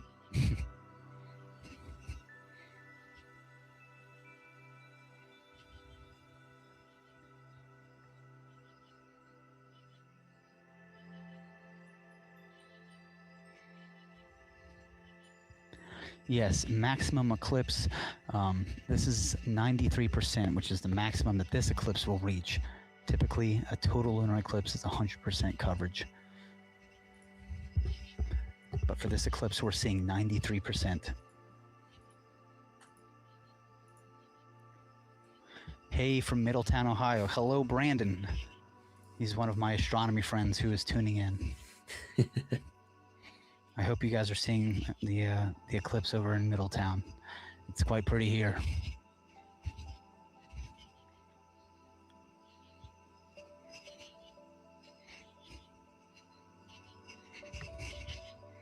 That is a stellar view right there. I'm glad the clouds opened up right at Man, oh man. the exact moment we needed them to.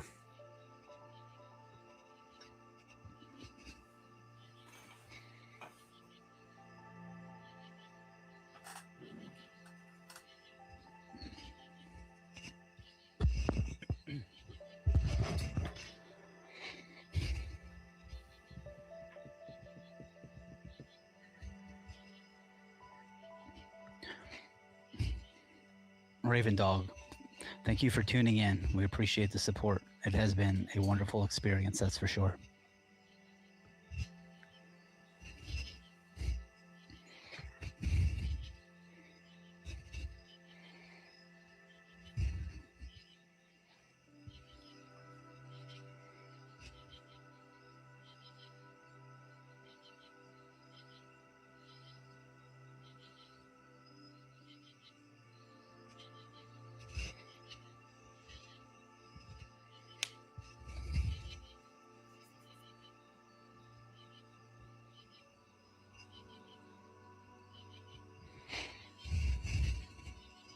Mr. Goats has his dew heater in overdrive right now on his 6SE, fighting the humidity in Tampa. I used to live in southern Georgia, so I feel you on that.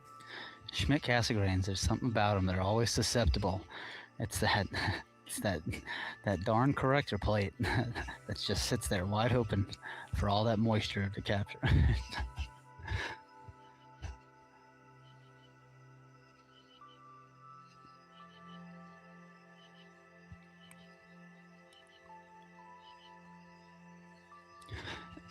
Again, this shot is coming to you from Ohio, southern Ohio. We had a quick gap in the clouds for maximum eclipse through a 90 millimeter apo-refractor.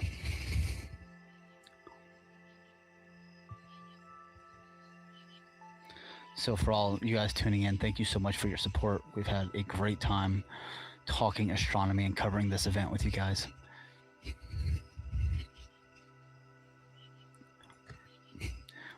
We love doing live streams, so if you guys are enjoying, like and leave a sub, and hopefully here soon we'll have another live stream. I think we definitely appreciate all the questions. You guys have been great.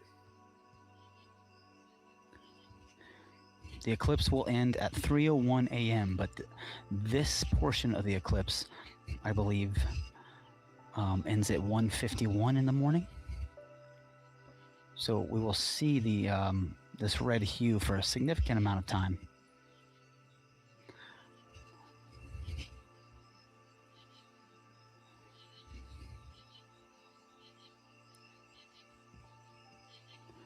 No, the partial eclipse, I'm sorry, ends at 1:51.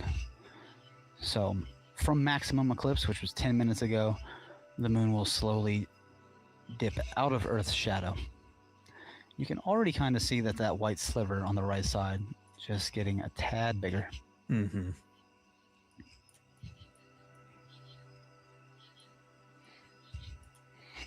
But here, from my view, from my naked eye, I can definitely see the red hue of the moon. It's very cool.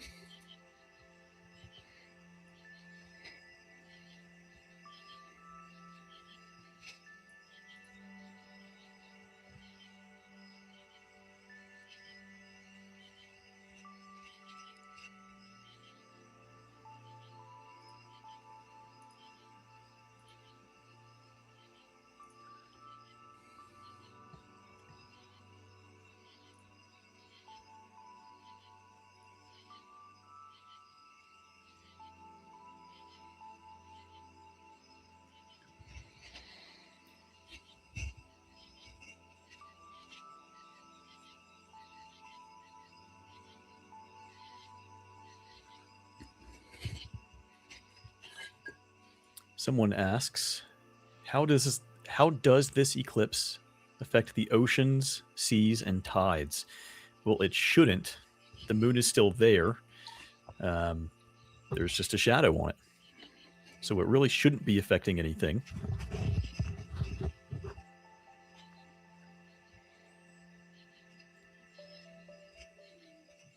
We have some people subbing. We appreciate that. Thank you very much.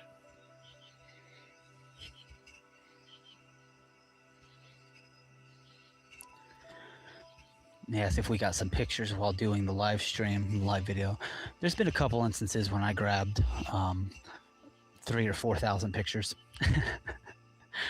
Because we're shooting currently at 40 frames per second. So it doesn't take long to capture about 3,000 or 4,000 images. And I'll stack the best 10% of those and hopefully get a decent lunar eclipse image. It looks like the clouds are covering now.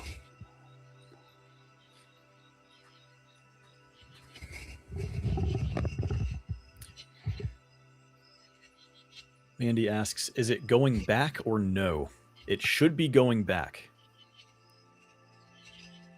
We shouldn't be stuck in a perpetual eclipse Lunar here. eclipse. Yeah, we shouldn't be. Even over the past several minutes since 12:12, it looked like the that bright edge of the moon was widening a little bit, indicating that the moon was starting to slip out of the shadow. Someone asks, when will it be completely covered? So this is a partial. It's almost a total, but this is just a partial. And it has already reached its maximum point, which I believe was 96%? Yeah, so I believe so, yeah. Yeah, so we have passed that point. It will not be totally covered. 93%. It was 96% in Maine, and then somewhere in the ocean. That's right. Yes. It's 100%. Yes. We have a question. How did you get into astronomy? The youngest point, when I was a kid, there was a book that I got about a little robot that went to each of the planets. It was called Planetron, and I was obsessed with that book. And ever since then, I'd loved the planets. And space kind of became my, astronomy kind of became my passion. And it's pretty awesome being able to cover a live stream of the lunar eclipse with you guys. What about you, Dylan? I've always been interested in astronomy in general. My grandfather worked for NASA as an aeronautical engineer. He worked in a 16-foot tall wind tunnel. He worked with trim characteristics for the space shuttle re-entering Earth's atmosphere and landing, among other things. But that was his really big contribution. So I've been around space and space stuff for a long time. Cool. And yeah, I think what really did it for me was getting a picture of the moon through a pair of binoculars. It's a terrible picture. I still have it somewhere. You can see the imperfections in the glass because it was a cheap pair of binos. But that was enough for me to say, hey, you know what? I could do better than this.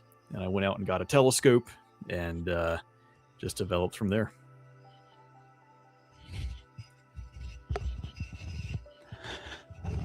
There's so many different ways that people find their interest in astronomy, but a lot of it has to do with the moon and Saturn and the Orion Nebula. Yeah. Yep. They're big, they're bright, they're easy to see. Yeah. And for those of you wondering where the moon went, we are battling clouds still. We had a nice, beautiful view of the maximum, luckily. Yes, I can't believe the clouds broke for 15 minutes during maximum eclipse. That was awesome. Perfect timing. I am seeing large cloud cover once again.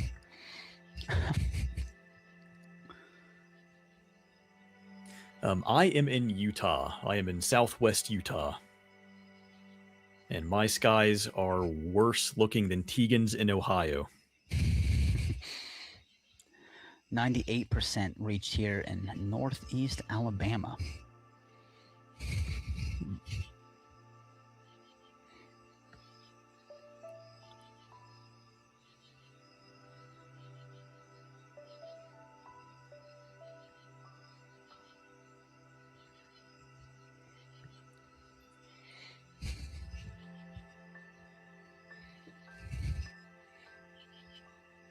Maryland hopes to see more.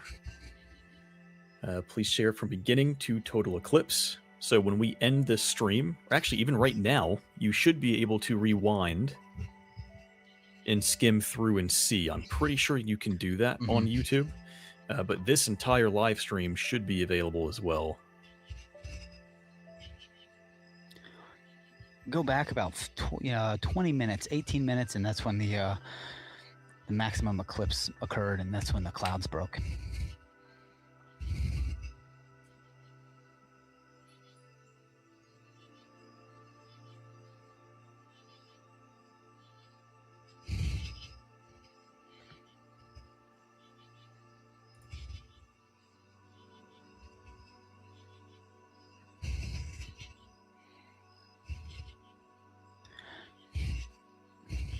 We had someone earlier mention that a few people that they had their sea stars out or their telescopes out viewing the lunar eclipse.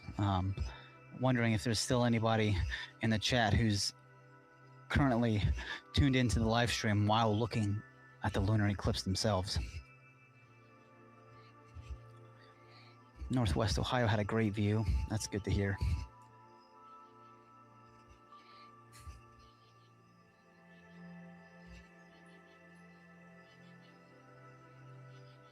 That's a great question. What are you filming from? Where? Southern Ohio is where this view of clouds is brought to you by. So,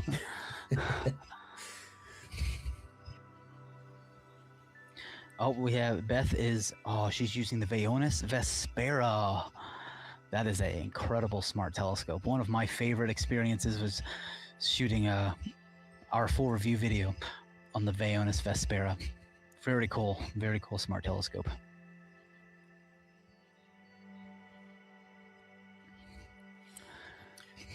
Kitty Cat says, you guys are really inspiring. Thanks for doing all you do. We appreciate that. Thank you. Yeah, thank you very much.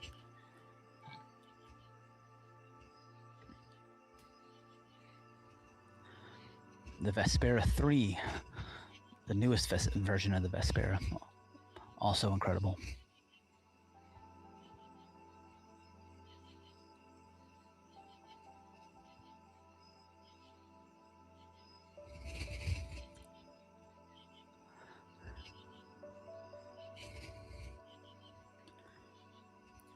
That's a great question. What is a good telescope for daily use?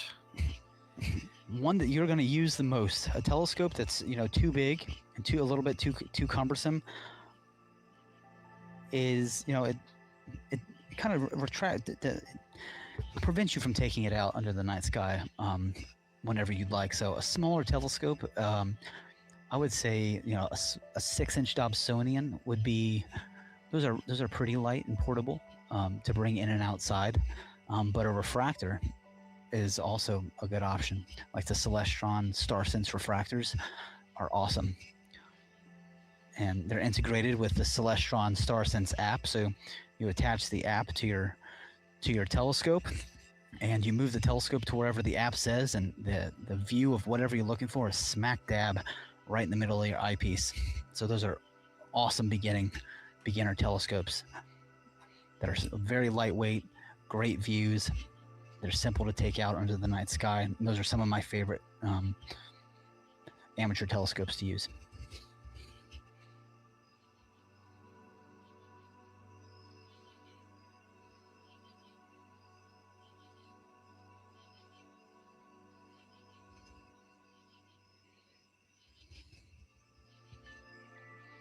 Mermaid Kiki says, those clouds are making things difficult. I completely agree. We've had a lot of people chiming in saying that the event was clouded out for them.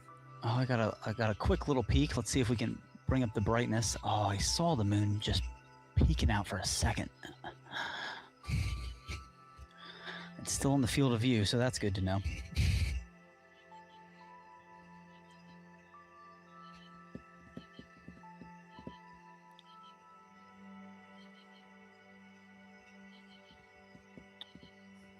The moon was back for a split second.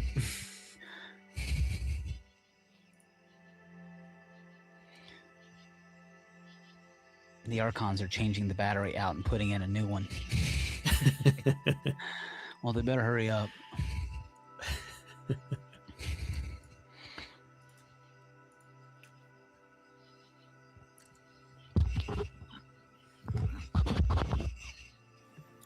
Someone was using an aperture 8010. Skies became clear just in time for the peak in South Denver, Colorado. That is fantastic.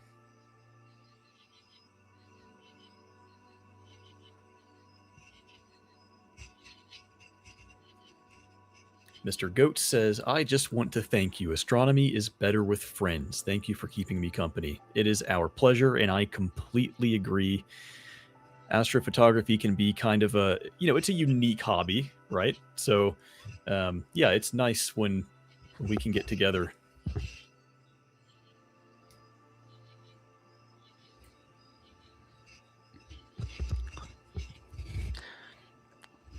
We have someone saying, I'm using the Aperture AD10. The Aperture AD10, that is a fantastic Dobsonian. Great size, too. It's a big scope, but it's manageable to bring in and out. An 8 and 10 inch is like the perfect size for portability and bang for your buck as far as aperture. I would say one of the coolest things I've seen recently was through the Aperture AD16 under dark skies. I was looking at the Orion Nebula, and there was actual depth to the actual view through the eyepiece. It was probably one of the coolest things I've seen through a telescope.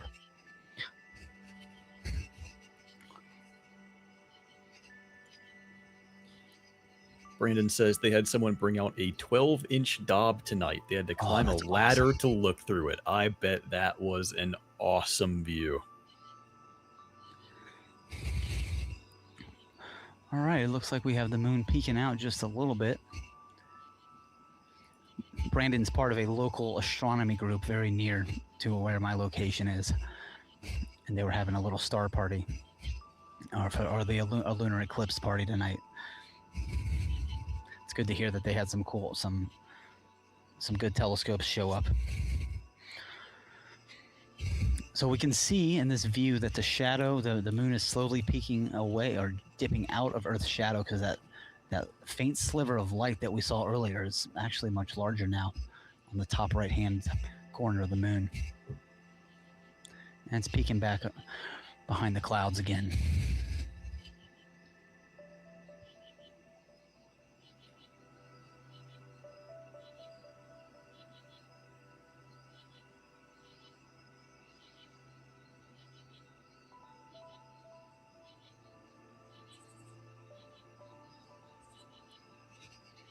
Dark Moon got lucky, it cleared up, and I got the photo. Fantastic.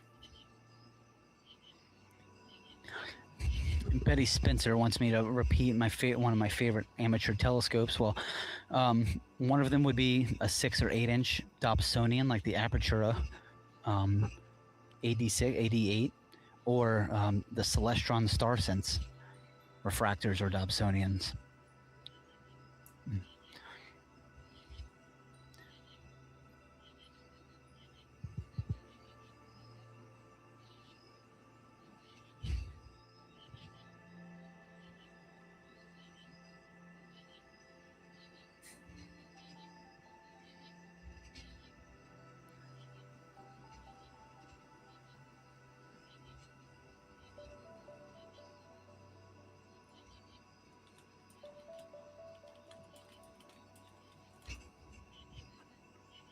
Does your sky open up at all, Tegan? I'm looking right now, actually. It still looks, it's pretty cloudy, but it's some very small gaps in between the clouds. it doesn't look super promising, but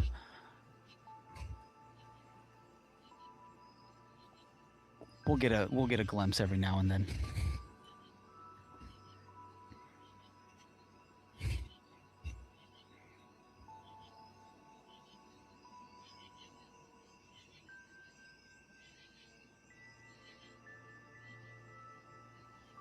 What's a good telescope to get when on a budget? Someone asks.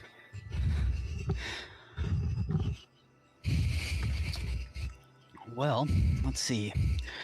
I would say, you know, a really good pair of binoculars. And that's hard to say. I guess it depends on the budget. If it's, you know, $100 and $200, a good pair of binoculars will get you a long way. You can see some, even under dark skies, you can see the Andromeda Galaxy. You can see the double cluster, the Hercules cluster. You can see, I believe, Orion Nebula for sure. Messier 33. There are several star clusters and deep sky objects that you can see with a good pair of 50 or 60 millimeter binoculars. So that would be hard to beat.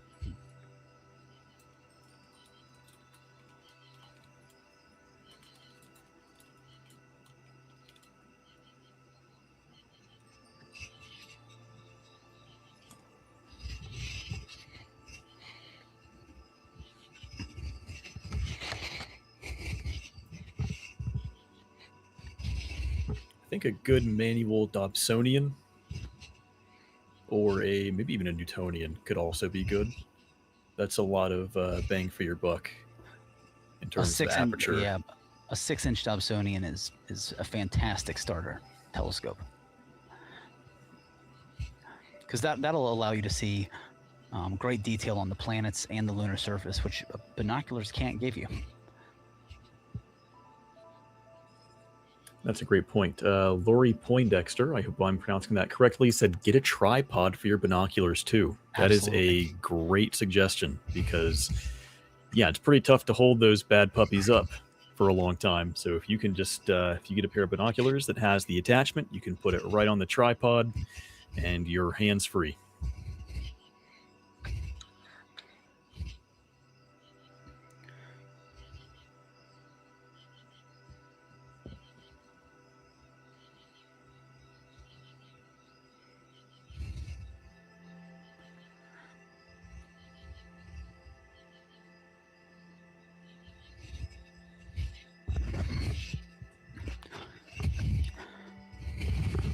Well, for those who are new to the stream, for our partial lunar eclipse, we are currently battling clouds, but this is a live view right now.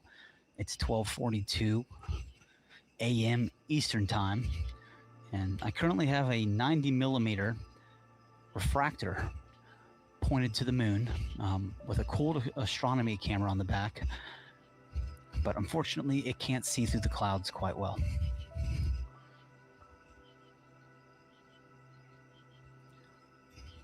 We did have a fantastic break in the clouds during the maximum eclipse at 12:12 Eastern time. We did get lucky for that, and what we were seeing was a very small sliver of the moon that was bright on the right-hand side, but the rest of the moon had dipped into the Earth's shadow, and it was a nice, vibrant orange-red.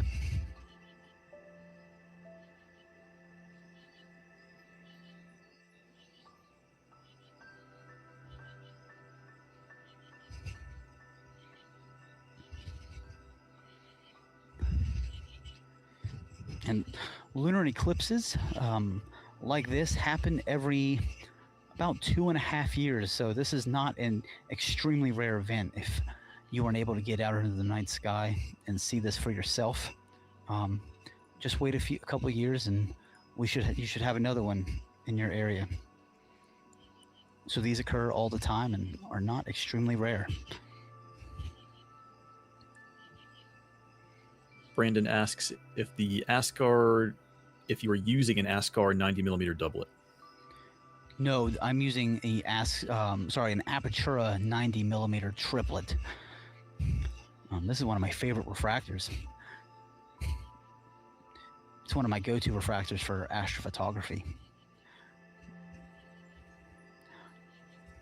It looks like the moon's actually peeking out a little bit right now.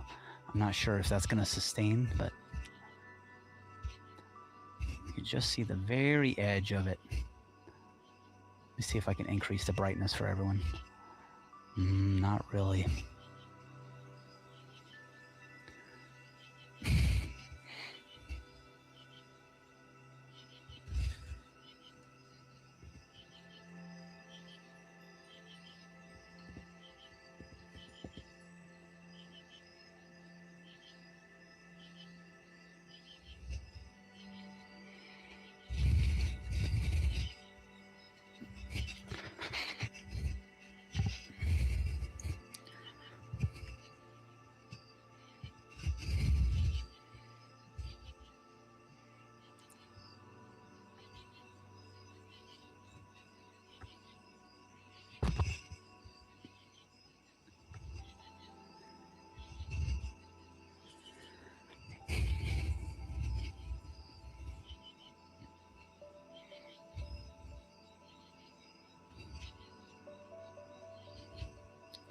So, a fun fact about the moon for those who are still here tuning in, the moon lies about 238,855 miles away from Earth on average.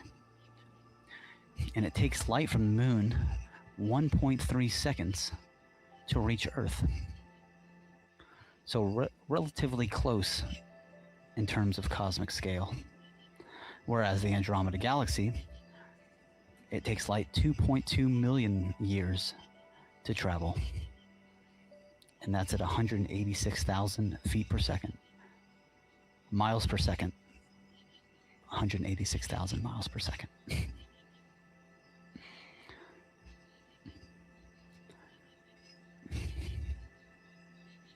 Looks like a little moon peeking through Yeah, here. just a little bit. I'm gonna move the telescope just a tad to center it in the field of view. So if you see the moon moving, that's what I'm doing there.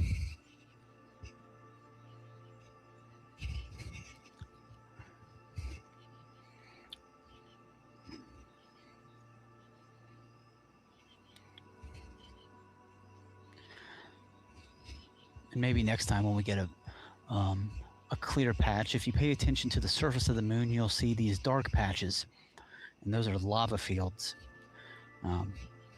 called Maria. They're just ancient plains formed largely from basaltic lava.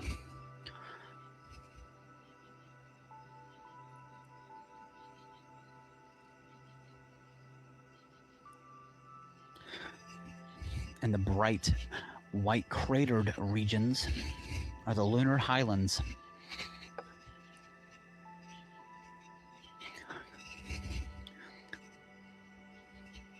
Amanda asks, why wasn't the moon red?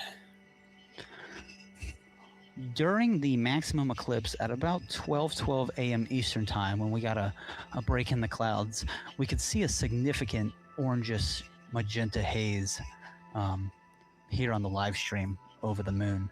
But it was actually a little bit more apparent to my naked eye. But it was definitely visible.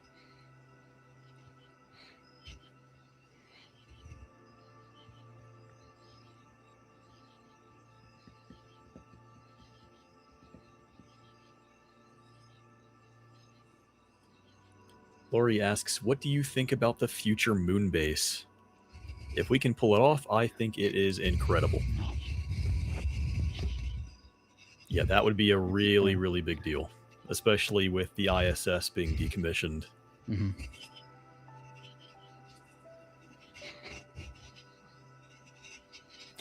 Beth says, I think High Point should have an observatory. That would be an awesome opportunity for like a lunar mosaic or something. I agree. I think an observatory would be really fun.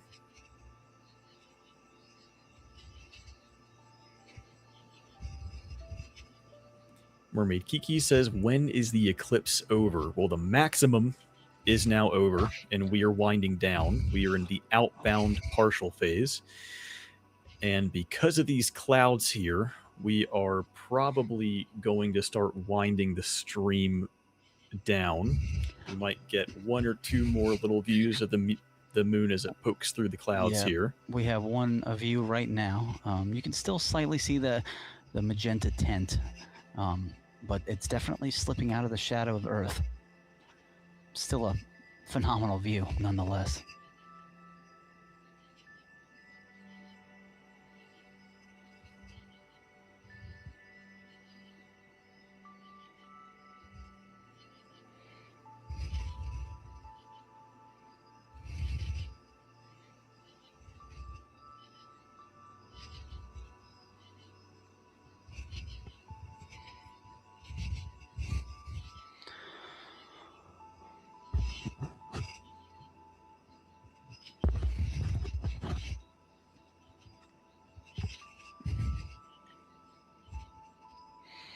Mr. Goat says, "Thank you all. Good night, moon." Thank you so much for tuning in, Mr. Ghost. We really appreciate it. Yep, we We hope appreciate you that. enjoyed the live stream and the live coverage of the partial lunar eclipse of 2026. Yeah, we appreciate everyone coming in, asking great questions, being here, being nice in chat. We appreciate you.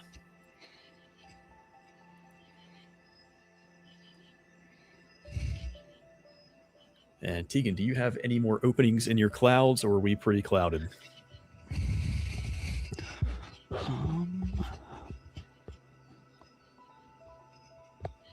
It looks to be about the same. Maybe Okay. the clouds are moving pretty slow, but maybe in about 20 minutes, that would be the next round of clear-ish skies if we were to see any. Okay. I think if that's the case, we will probably wrap up the stream. The clouds are just not cooperating. We appreciate everyone for joining and watching. It's really cool to see people coming in from all over. Again, we are Tegan and Dylan with High Point. And once again, we appreciate everyone joining the stream. Any closing remarks, Tegan? Nope, just yeah, thank you so much. Just as you said, Dylan, like I'm Tegan and Dylan here. We had a great time, and again, thank you, Daniel, on the back end over at Tucson for helping us with the stream. If you've enjoyed the stream, like and subscribe to our channel, or like this video and subscribe to our channel. We will do future live streams. This was a huge success, and we had a great time. And if you like astronomy content and all things astronomy and astrophotography, go ahead and subscribe. And we put out monthly and weekly content. So again, thank you everybody for tuning in, and we hope you enjoyed this live stream of the partial lunar eclipse in August 2026. Well said. All right. Thanks, everyone. Goodbye.